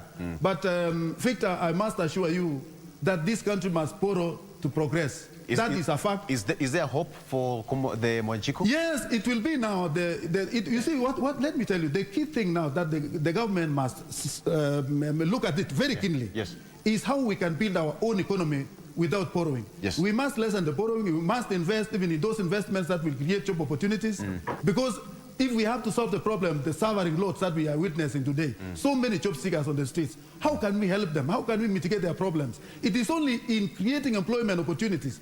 The only mistake, the only problem that we have, Victor, is because most of the investment that we did as a country are long-term in nature. It is long-term to realize. Because if we talk about SGR, we talk about the Kenya airport, we talk about authority, we talk about all these mega problems, roads that we have now. It will take a lot of time to yield.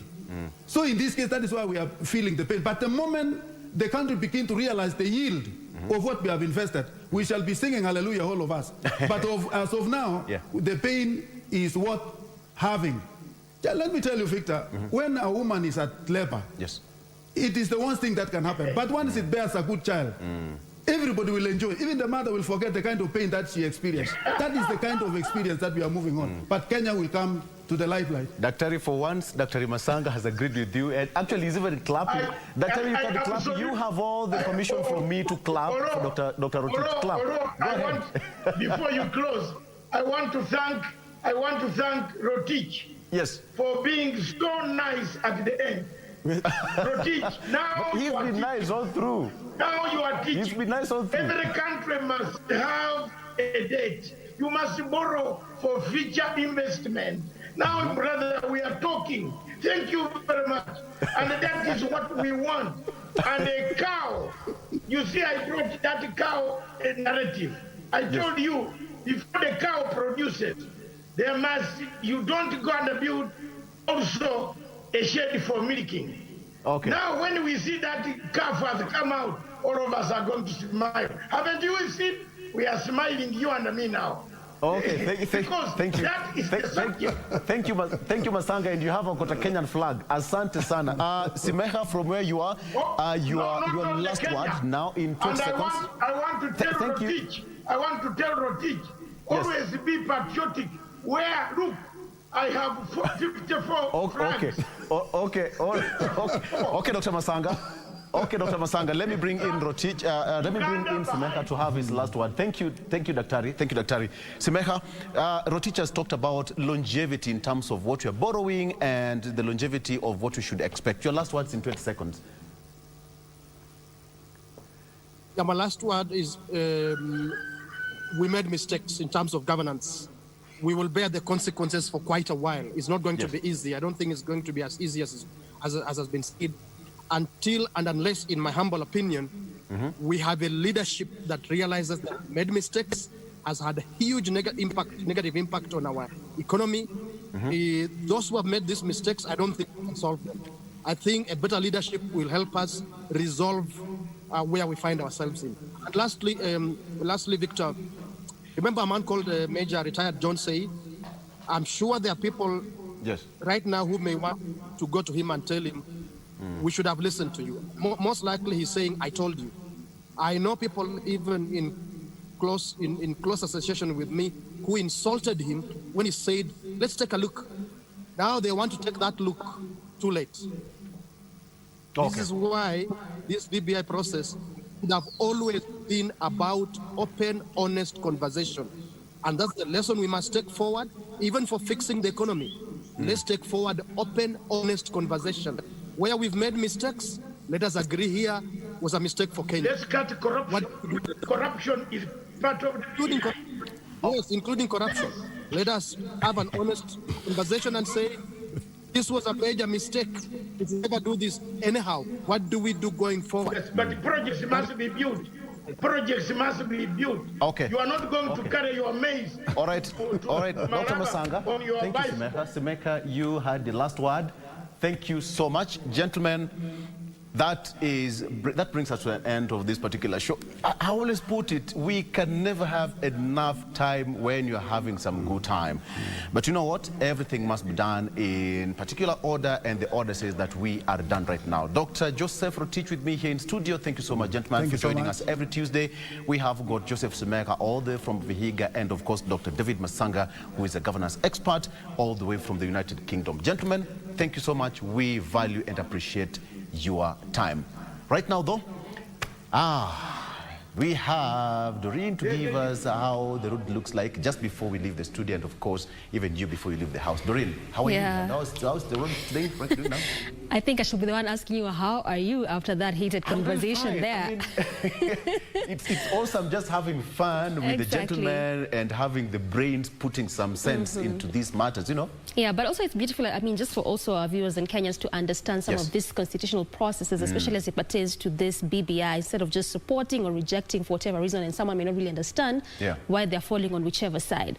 So clearly, after it's all said and done, now time to make it easy and light. Take it away. And also see how our roads are looking like in terms of traffic. And we are still focusing on that specific route which we were earlier on. And just for viewers who might have missed that part, before we get to the traffic flow very quickly, this is actually why we are today focusing on this is Rironi, Mau Summit Road, still a section, some section of the specific route which will just be undergoing this construction process. Actually, you know, oftentimes termed as the Nairobi-Nakuru Highway, and then along through the entire place we have the Rironi area, you have Mau Summit, there's Salga, quite a number of places here and there. There's also Maimahiu as well. So this particular road project, again, just as I mentioned earlier, we are expecting the construction process to begin in October of this year, and this is the government, you know, signed that agreement with the French firm Vinci, which is expected to design the road, finance, construct, operate, and after all that, maintain this specific road for a period of 26 years. And this is, you know, all that maintenance process will actually take the 26 years, but the construction process will take 3.5 years as from when it will commence in October. So this particular project, or this particular road, is the first road to undergo that which you call the one of those major roads, rather, to undergo which you call the framework, which you call the public-private partnership road construction, which again simply means, just also for viewers to understand what actually this means and why I mentioned the 26 years. So the public-private partnership means this French firm, which is the Vinci firm, which will be undertaking this particular project for that period of 3.5 years.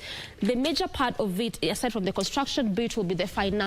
So after financing of this project for that period, it will take 26 years in terms of this maintenance. So throughout this 26 years, motorists who will be using this specific route will be paying what we call the toll fee.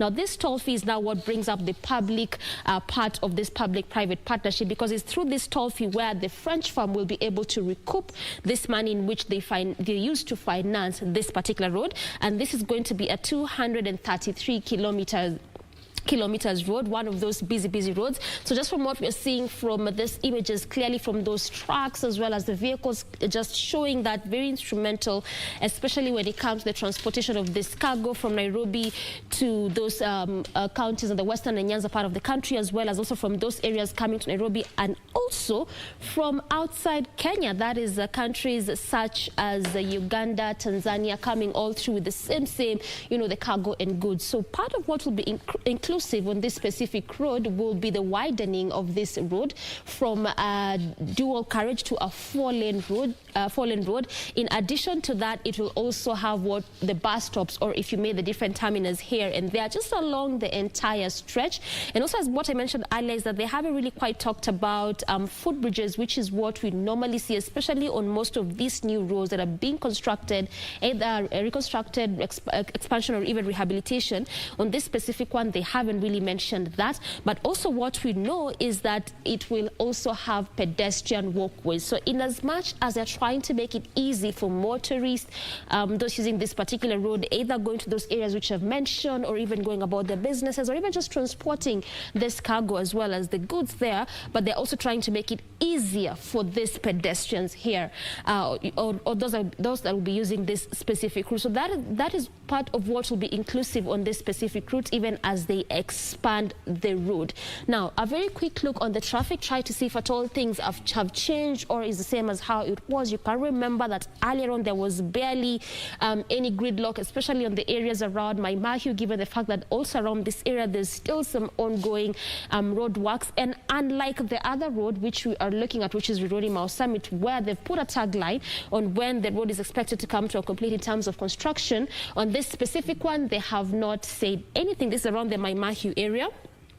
We have been seeing a lot of ongoing construction works, and again, for those that use this specific route, especially for those going to western part of the country, Nyanza, you can bear witness that around this route sometimes get a bit confusing because of this ongoing construction works. But right now, in terms of traffic, things have changed altogether.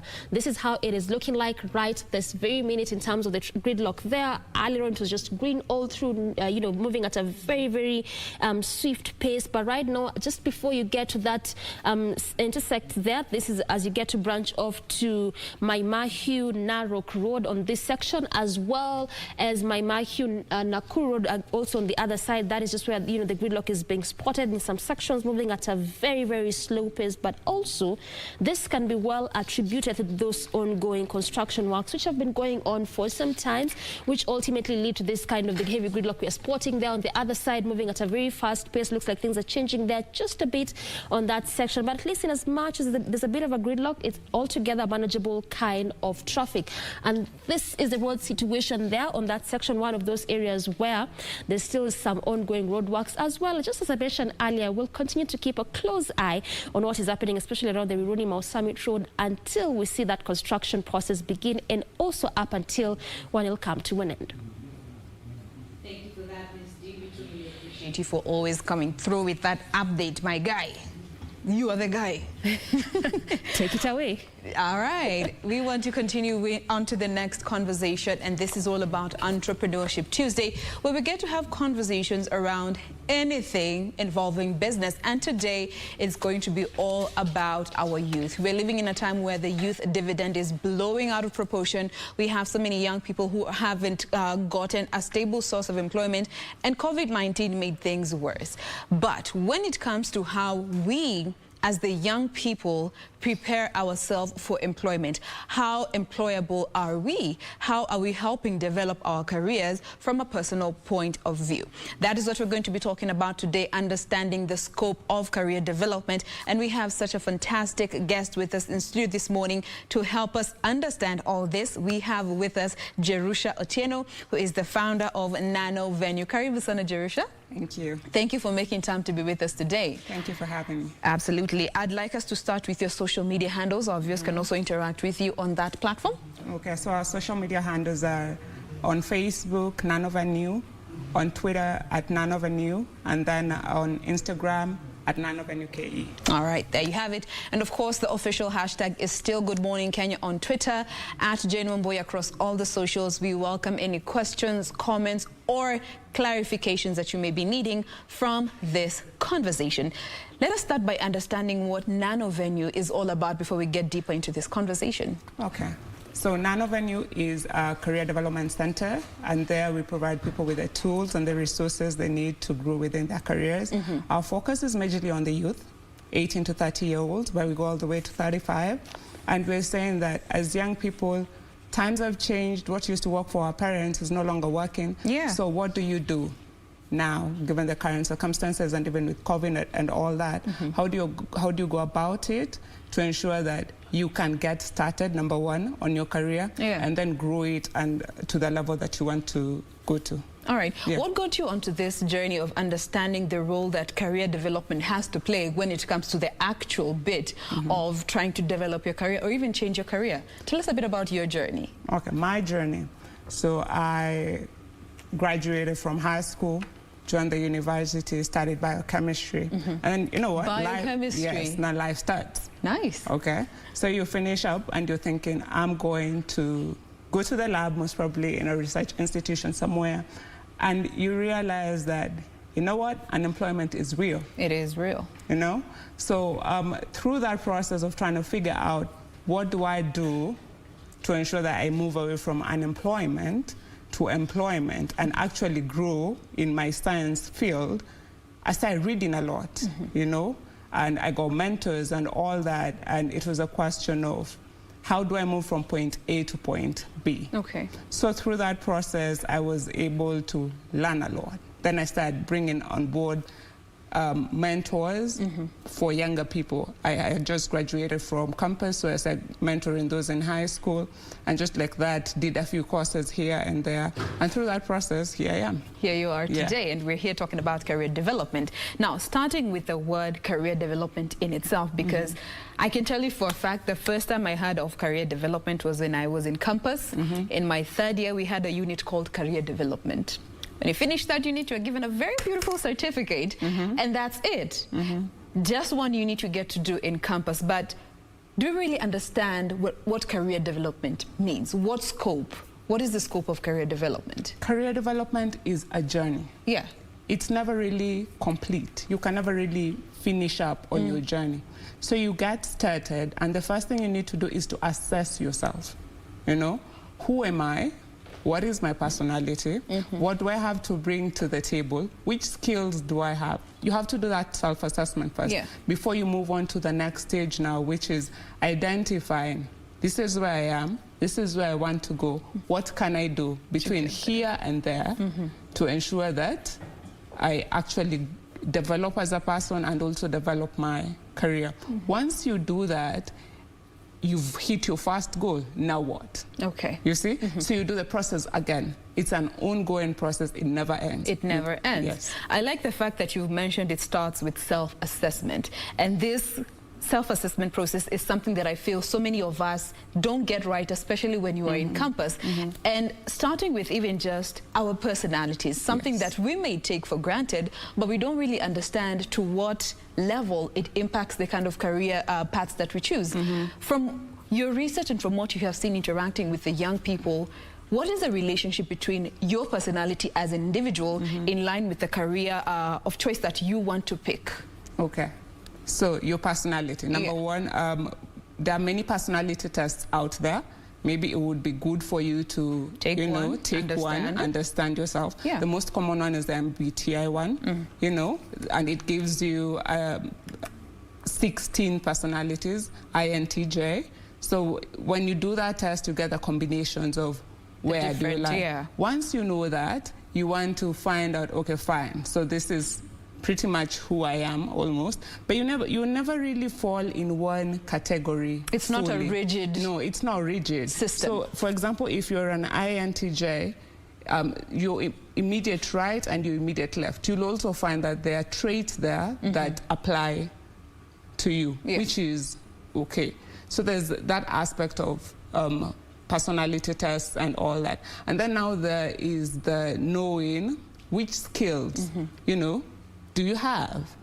For example, if you went to school like myself and I studied biochemistry, and then I did a couple of other courses on top of that, the question is, what am I bringing to the table, you know? So once you have all that, you want to check, is what I studied in line with my personality, or am I just playing games here? We've heard of people who, you go to campus, you want to learn to, say, do medicine. You're an entertainer, you know? You work best with people. You like to be in an environment where you entertain and you make people laugh and all that. Oh, medicine is great. We all want funny doctors, you know? But it's pretty much at the end of the day, most of the time you go to the doctor when you're sick. So you're not there for jokes. So they're thinking, Daktari, I am in pain, you know? So it's knowing my personality is like this, which, say, careers would be best for that, and then making your choice. At the end of the day, it's on you. Now, you find situations where you as a person, and I was at this point, but earlier on when I was still in my campus days, closing towards graduating, there are those things that you love doing, and you can make a living out of that, but you're not as good at it. And there's this other thing that you don't really like it so much, but you are so good at it. Comes in the question of maybe passion versus the potential. How then do you draw a line between something that you love but you're not good at, as opposed to something that you might not really like it, but you find you are quite good at doing it, in terms of even trying to develop yourself in your career before you even get started, or if you are in it already? Okay. So that's why I normally say, work is boring if you don't enjoy it. Yes. Okay? But then again, you want something that can help you meet your bills, and that's where most of the time people find a problem. So I enjoy doing this, but it's not really paying my bills. It's not giving me money. It's not. I don't enjoy doing this, but it pays the bills. Yes. Once again, it goes back to that self-assessment that I was talking about. It's, I don't enjoy this. Do I want to continue doing this in the next 5, 10 years?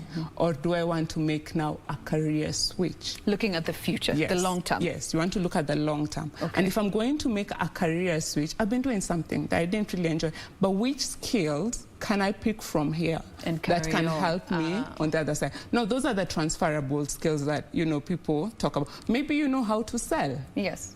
Maybe you are a salesperson on this side and you want to move, say, to media. You can still use your selling skills just in a different way, you know? So for me, I normally say that assess yourself. At the end of the day, you want to be happy. You only have one life to lead.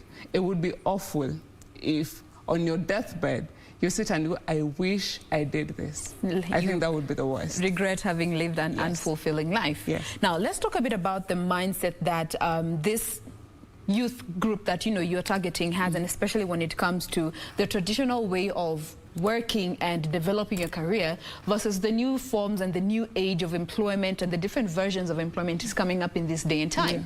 And you find for some, when you're still in campus, and this even goes back to even the education system. In school, you are taught traditionally how to do things, how things have always been done.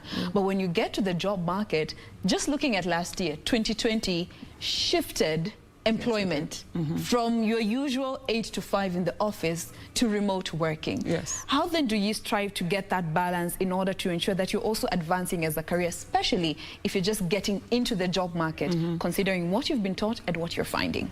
Okay. So this one, I think the schools are going to be slightly mad. But Let them be. We are here to speak the truth. The truth is, most employers, and these are the people you're going to work for, say that, you know what, there's a disconnect between what you learn at school and the what labor market, the employer wants in the labor market. So the question is, for now, you know, our parents used to say, go to school, get a job, get married, the rest of your life follows. That's not really working anymore. It's not working, and it's not worked in a very long time. Yes. And now it's more on the young person to take up the initiative and know that the data is there, there's a disconnect. So how do I bridge the gap between what the employer wants and what I have learned in school? But this doesn't mean that the schools are out of the hook, you know. They also need to bring up their curriculum and all this to the current level. And I say most schools have tried, they have internship programs and apprenticeship programs that are helping young people to bridge that gap. Yes. But at the end of the day, it's on you as a person. The truth is, your classmate, you're in the same class, but guess what? When you're looking for jobs, that's your competitor, you know? So it's knowing all of us have been taught this, but then what's that extra thing that I have that makes me more employable than the other people? All right. Now that brings us to when just before you get into the labor market, you are in school studying, and you find at least these days the courses that are being offered, they're quite broad before you get to major. And at that point, is it important to consider different career paths that fall within the bracket of area that you study before narrowing down too soon? Yes. Career pathing is one area that is mostly ignored in Kenya. You know, the way you were saying the first time you heard about career development was in my third year. In your third year. I can tell you for a fact, most people don't even hear the term career development, even when they're doing their first diploma or their first undergraduate degree.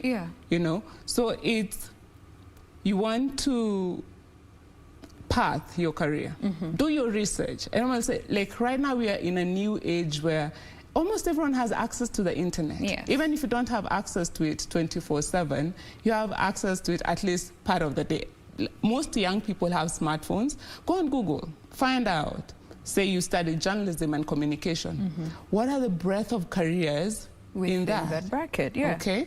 And then once you look at that, just start researching and reading more about them and seeing this one tickles my fancy, this one does not.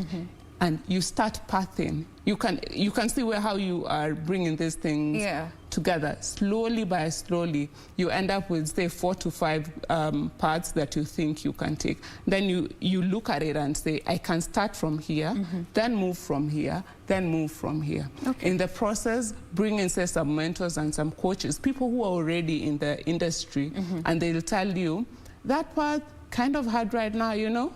You want to say, go and do this course, that course, or maybe look at a job in this area or that area, and it helps you grow. So you want to do that. Schools also have, most young people ignore their career offices. Please go visit your career office at school. Yes. I know it's usually most of the time at the back somewhere. Somewhere. Yeah, and no one really knows it exists, but they have invaluable information. So go there, talk to them, and they'll help you to path your career. Now, that brings me to the next aspect, and this is something that I had to learn while I'm in the job, and it would have been such advantageous if I learned about it way before I got into the industry, and this is all about the value that interning and networking have to offer, also volunteering, in line with helping build your career in terms of the experience that you get to build and make yourself more employable. Number one, internship. We're living in a time where so many people want paid internship. Yeah. Arguably so. We all have needs. You've got to eat, you've got to pay some bills. Most of us, at least those who are in campus, they have bills to pay, so they would prefer paid internship. But they're not always there. Yeah. Why is it important to take up any forms of internship that are potential experience builders, in as much as it might not have financial gain when you are starting? Okay, so internships, I like that bit.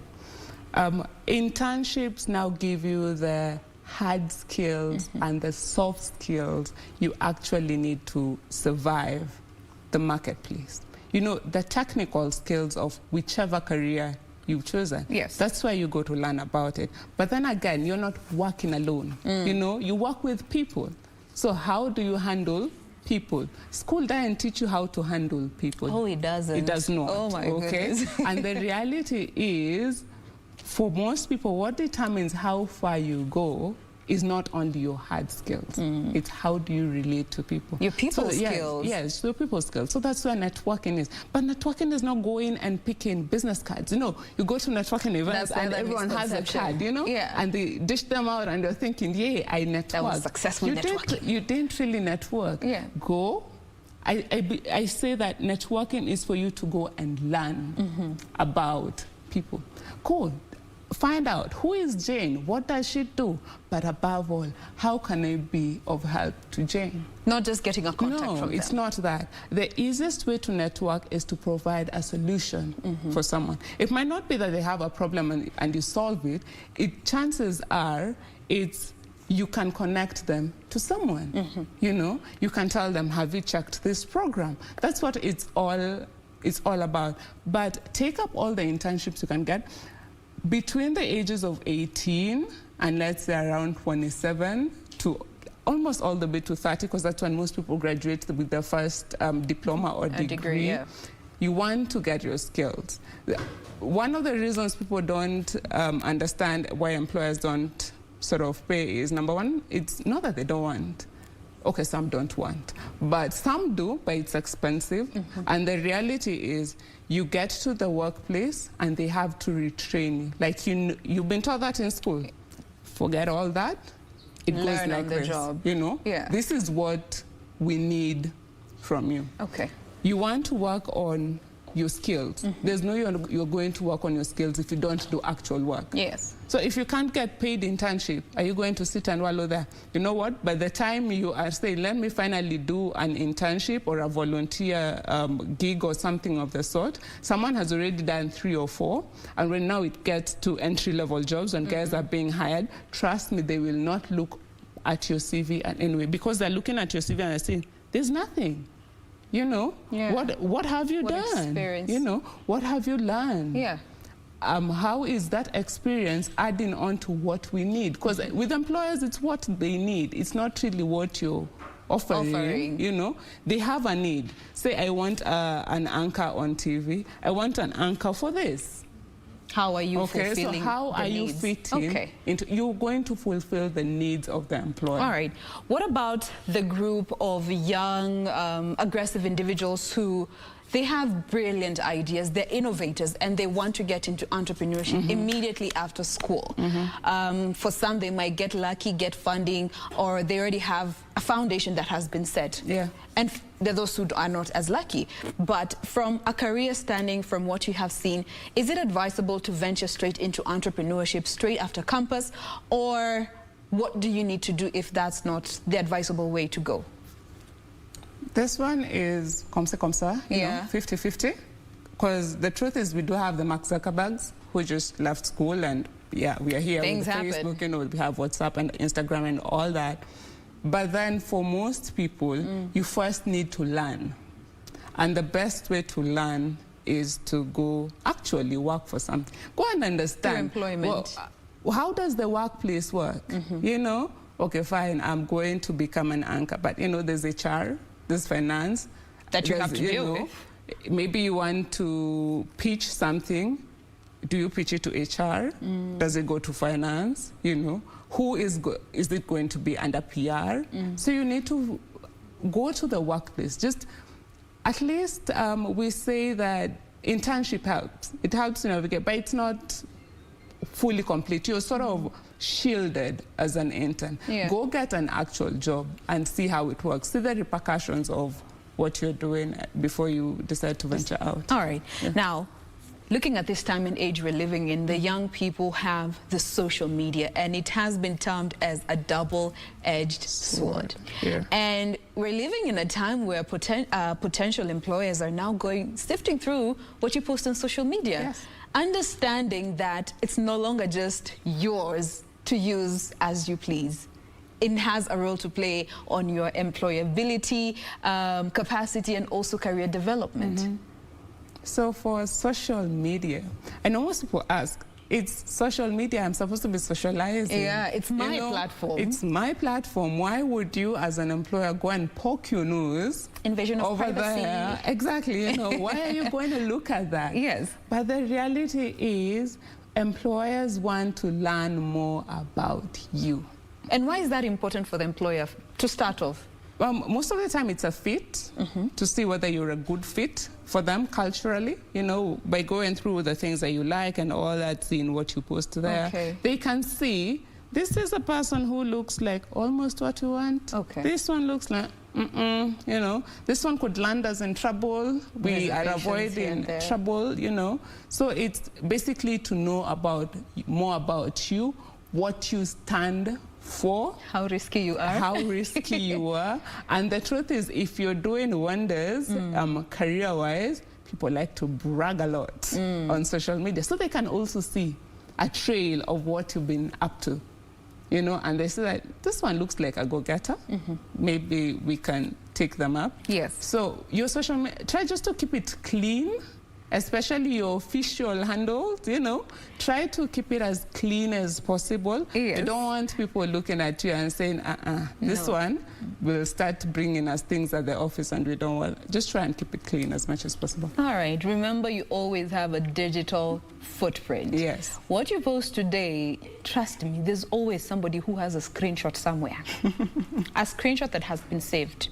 2036. It will be pulled out and you'll be wondering how did they even get this? So in as much as social media, it is meant to be socializing and it is yours to use as you please. Remember, everything that you do always has a consequence, a pro and a con to it. All right? Let me add something before we move on. Sure. There are 2 types of social media. Yes. There's the professional side, and then there is the, the social one, where you can go and just hang out. Yes. The most professional one that we have right now is LinkedIn, and it's almost like your online resume. That's what most people are saying. So ensure that you have something there, and most recruiters are using that to find people to work with. So ensure that your LinkedIn looks nice, but then you can also get jobs through all the other platforms.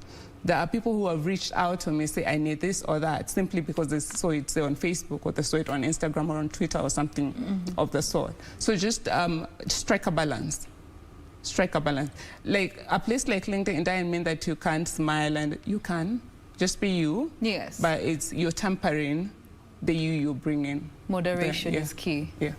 Once again, remember, social media can do you good or mess you up depending on how you use it. Now, let's talk a bit about life post-campus. For most, after umefanya your diploma, your certificate, or your degree, the next one you will do will be the next big one. Either your master's or your PhD. Yeah. But you see, there are these short courses that you can be doing here and there to help build your career, your CV, and all that. Is it something you would advise the young people to be doing, especially when they don't have like formal employment or something to keep them busy?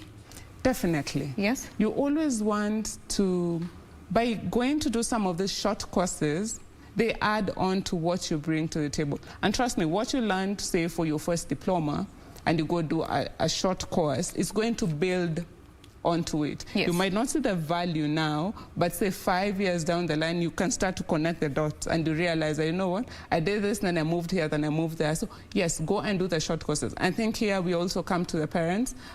Parents, the truth is, your kids right now, just doing that first one don't really help much. You know, if you can, take them back to the short ones, and especially for these ones that take around 6 to 8 weeks, 3 months around max 6 months, you know, they do 3 or 4, and now when they go to when they're applying for jobs and all that, an employer can say, oh yeah, I need this, I need this, this seems interesting. This one is bringing an interesting set of skills. They're valuable to me. Yes. So yeah. All right. Now, we are almost out of time, but we cannot conclude before we get to look at the aspect of CV writing. You know, the other day I went through the first CV that I ever wrote. Oh yeah. Hey. I know. Where? Jerusha. Lord have mercy. Forgive us, Lord. For we knew not what we were doing. Very true. The importance of a CV and a cover letter before we even get to what the do's and don'ts. Very briefly before we get to the details. The importance of a CV. In short, you use your CV to sell yourself. That's the whole point of the CV. Same to the cover letter. But your CV is a longer version, so you're using it to tell them, this is who I am, this is what I've done, this is what I'm bringing to the table, and this is how I'm going to be of value to you. Your organization. You know, you're going to sell yourself. The cover letter now is a backup. You can't, you don't want to repeat the same stuff you have on the CV in your cover letter. It's to tell them more, you know. So I know you already read my CV, that's all good. But then there's also this about me. You can, there's this more that I have to bring to the table. That's the importance of the CV and the cover letter. All right. Yeah. Now, back in the day, CV, there are a lot of things that were included there that, my goodness, they were completely unnecessary. Very briefly, just take us through the basics, do's and don'ts when it comes to putting together your CV, and especially the information. So the do's and don'ts. There's information that you should have, then there's information that you shouldn't have. One thing I see a lot of, do we start with the do's or the don'ts? Start with the don'ts so that we don't do that. Let us, because those are mistakes that I feel we tend to do because it's what we're used to. Okay. So one of the big ones is usually you want to add your picture, whatever for. You know, you put in yourself in a position where the other person can judge you based on your look. Physical appearance. And not on what you bring to the table. Don't do that. There's no point of adding stuff like your race, your date of birth, your marital status. Okay, how does that link to the job? You know, religion. Yeah, your religion. Hobbies. Your hobbies, you can. That depending on the depends. role? Yes, it Okay. depends. Your hobbies, you can. But then, your hobbies, it's at which level of your career are you? You know?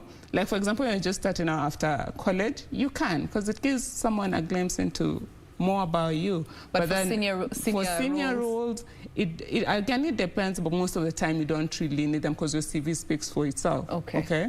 And then we do a lot of, you focus on the responsibilities. Say, like you, I used to host this TV show, I used to do this. Fine. Any other person who's done, say, journalism can do that.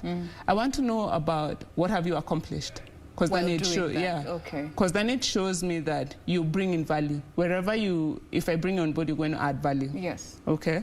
So you also don't want to have a CV that's too long. Around 2 pages, 3 max, you know, 3 maximum. And that's usually for senior level people. But straight out of, say, college, a 1-pager, I know it looks crazy, but a 1-pager will do.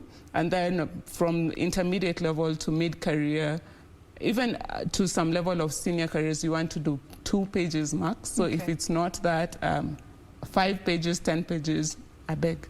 Why am I reading? No, I'm going to spend, say, 6 to 7 seconds on your CV. I can't read 10 pages in such a short time. All right. Now, my directors tell me we're completely out of time, but we are definitely going to invite you back to continue with this conversation, because I feel there's so much more that we need to look at, especially when it comes to CV writing and the other aspect of putting together your resignation letter when it comes to career development, because people burn bridges, and that is not good for you when it comes to your career development. But due to the constant of time, we'll pause there. Of course, we're going to be having a second part of this conversation. We have been speaking with Jerusha Otieno, who is the founder of Nano Venue, a career development organization. Thank you so much for coming through and sharing with us from your point of knowledge. We thoroughly appreciate that. Thank you for having me. My name is Jane Wamboy. On behalf of the Good Morning Kenya crew, we wish you a lovely day. Be sure to join us again tomorrow morning right here on KBC Channel 1. God bless.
He is the most successful volleyball coach in the country, what with 13 continental titles to be proud of ever since he stopped playing to pass on his skills to the next generation.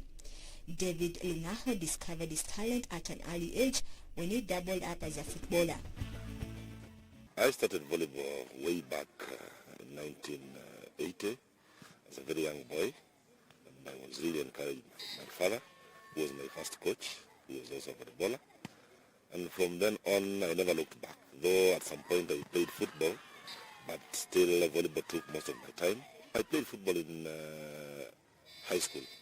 I played football, and I was also engaged in a club when I was still in high school, because I played for 2 clubs in Nakuru, that is Transcom and Nano. And I continued playing volleyball through primary and secondary. And even after I cleared school, I got my first employment at Kenya Railway School volleyball. And I've played volleyball all my life. I think it's because of my father. He was really encouraging me to play volleyball. And he saw something in me, because he told me he's seeing a brighter future for me in volleyball as opposed to football. And I quite agree, because I've done quite a lot with volleyball. I've gone very far. I've made whatever I wanted to make. So I believe my father's not wrong. It was a privilege to join one of the top clubs in the country at the time while in school. It was way back in 1983, if I'm not wrong, when I was, I think in Form 1. And then I was very, very good in volleyball. One of the clubs in Nakuru approached me to play for them in the National League. And I was surprised because I thought I was still very young. But they carried me up to Machakos, where we were going to play some league matches. And I was very happy being a young boy in Form 1 and playing the National League for the first time. I think from then on, I never looked back. Nakuru is also the place where he earned his nickname Dimosh due to his admiration for one of Kenya's legendary boxers. Dimosh is a name that I was given way back in Nakuru when I was still a young boy. I used to be a fan of boxing at some point when we had that boxer who was called James Dimosh Omondi. I used to admire that man. Even some of my t-shirts, I had handwritten at the back, Dimosh. That's how the name came in. Dimosh, the volleyballer, later relocated to Nairobi to join the city-based Railways team from 1987. I wanted to join a stronger team, and I came to Nairobi and joined Kenya Railways, who also offered me employment, which was by then one of the top 3 teams in the country. I didn't quite achieve much because for the years that I was in Railways, from 87 up to 1994, we didn't win any major title as in the league or what, but we finished runners-up almost for around 6 years, as runners-up to Posta, who are the champions for those years. He later decided to bank his future with the KCB Men's Volleyball Club, where he led them to many triumphs to be named the best setter in Africa. At KCB, I did some good things because we won the league 6 times. From the time I joined KCB, we won the league for 6 consecutive years. We happened to represent the country at the Africa Club Championships for the 6 years, where our biggest achievement was when we finished number 4. That was in 1995 in Nairobi. We finished at number 4 in Africa. And also the same year, I was voted as the best setter in Africa. So that was also a very big achievement for me. That success earned him a place in the national men's volleyball team, where he proved his worth too as a setter, a position he held for a record 12 years. I was first capped in 1990. The national team was preparing for All African Games in 1991, and that was the first time I was called to the national team. And I managed to make the team, and I played continuously for the national team until the year 2000 when I retired. I was a regular player in the national team, and between 1995 and 1997, I was the captain of the national team. I represented the country in various big events, All African Games in 1991, 1995, 1999, Africa Cup of Nations in 1993, 95 and 97, the Eastern Central Africa Challenge Cup for all those years. And we managed to pull some good results, especially in 1997 when we went for the Africa Cup of Nations, and we finished at position 4 in Tunisia. And we didn't win any major event with the national team for men, but I believe we did our best, because when we came to the national team, our team was ranked very low, and by the time I left, I think we are ranked among the top 7 countries in Africa. Lingahu's most memorable moment was in the 1993 Africa Cup of Nations, where they were however done in by refereeing decision. As a player, I believe in 1993, if I'm not wrong, we were in Algeria for the Africa Cup of Nations, and our team was playing against Egypt. And then it so happened that Egypt had 1 set, and the second set we were leading. By then the scores for volleyball used to end at 15, not 25. Egypt was leading at 13, and we are having 8. So they needed only 2 points to beat us 2-0. We really fought hard, Egypt being a very strong team, and we came up to 14-13. we overtook them to make it 14-13. And then something happened, something funny. A referee made a call that surprised everybody, including the Egyptians, against us. So we were arguing. We fought all the way from 8 to 14. Now that we are there, want to win the set, the referee just did something wrong. And then from that point, one of our players, who is now honorable, only 8 players then, we went only 8 players, so we've lost one, we are only 7 and 6 are playing. So our bench had only 1 person. Me, I remember that much up to today. Because to me, that was the time we were going to beat Egypt, to surprise them. But then the referee had his own ideas. He had already enrolled for an FIVB certification courses, which enabled him to take up coaching when he retired as a player, starting with his former club. I had that feeling that I need a new challenge. And you know, coaching is also a calling. I believe it's a calling from God. So I had this passion that I want to do volleyball, to take volleyball as my life. So I wanted to resign and pursue some other things. I thought I had worked for KCB for quite enough, and I wanted something different, and I chose volleyball. I stopped playing actively in 2000, but in 2002, I was called by the federation to play one more international match for the national team. So I came from my semi-retirement and played for the national team in 2002. We went to Mauritius for an international friendly match, and that was my last time to play as a player. And then after that, I started practicing as a coach, whereby I was attached to the KCB team for ladies to assist them. The coach then was Sylvester Kioko, so I was helping him. I joined Kenya Pipeline in early 2004, and I had a big task ahead of me because the same year, after 3 months, I was supposed to take the team to Senegal for the Africa Club of the Club Champions. And I was given an ultimatum that I must win that cup because the previous year they had lost it to Al Ahly of Egypt. So being a new person in Kenya Pipeline, a very inexperienced coach, I composed myself, we went to Senegal and won the tournament. That was in 2004. We went on to win it again to defend the title in 2005 in Nairobi.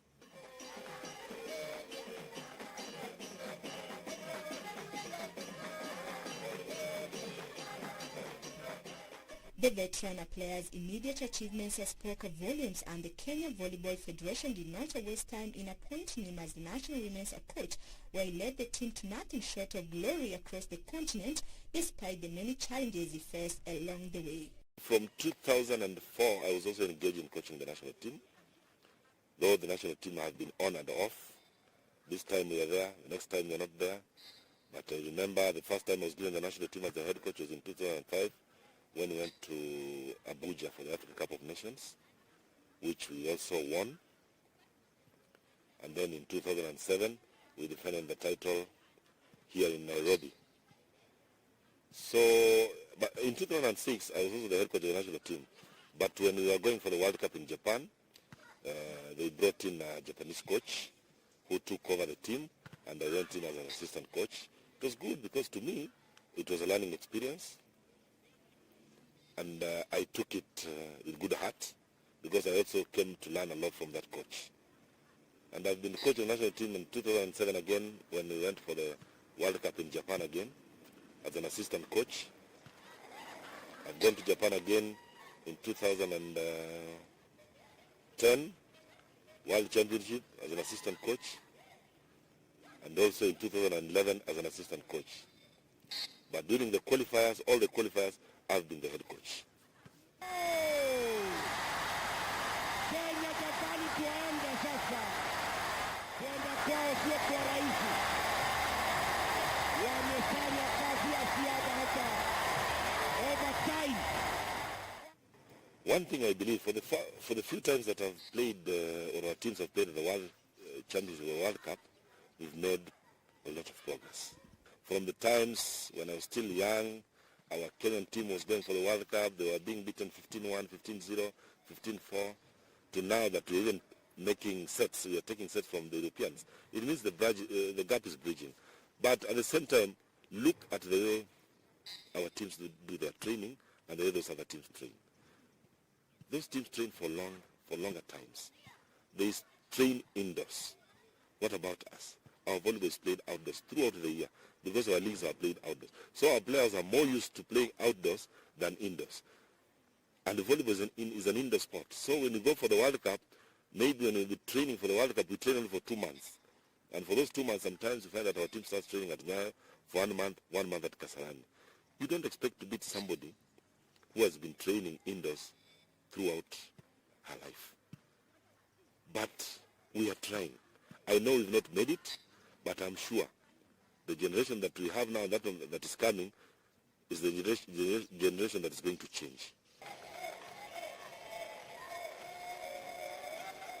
He has also managed to scale the same heights with the Kenya Prisons Women's team, who made coaches, having joined the Kenya Prisons Department as a civilian in 2008 to rise to the ranks of inspector by 2013. After 2007, prisons had already started a team, and they wanted some experienced coaching.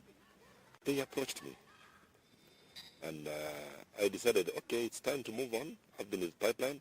I've done what I've done. Let me try prisons.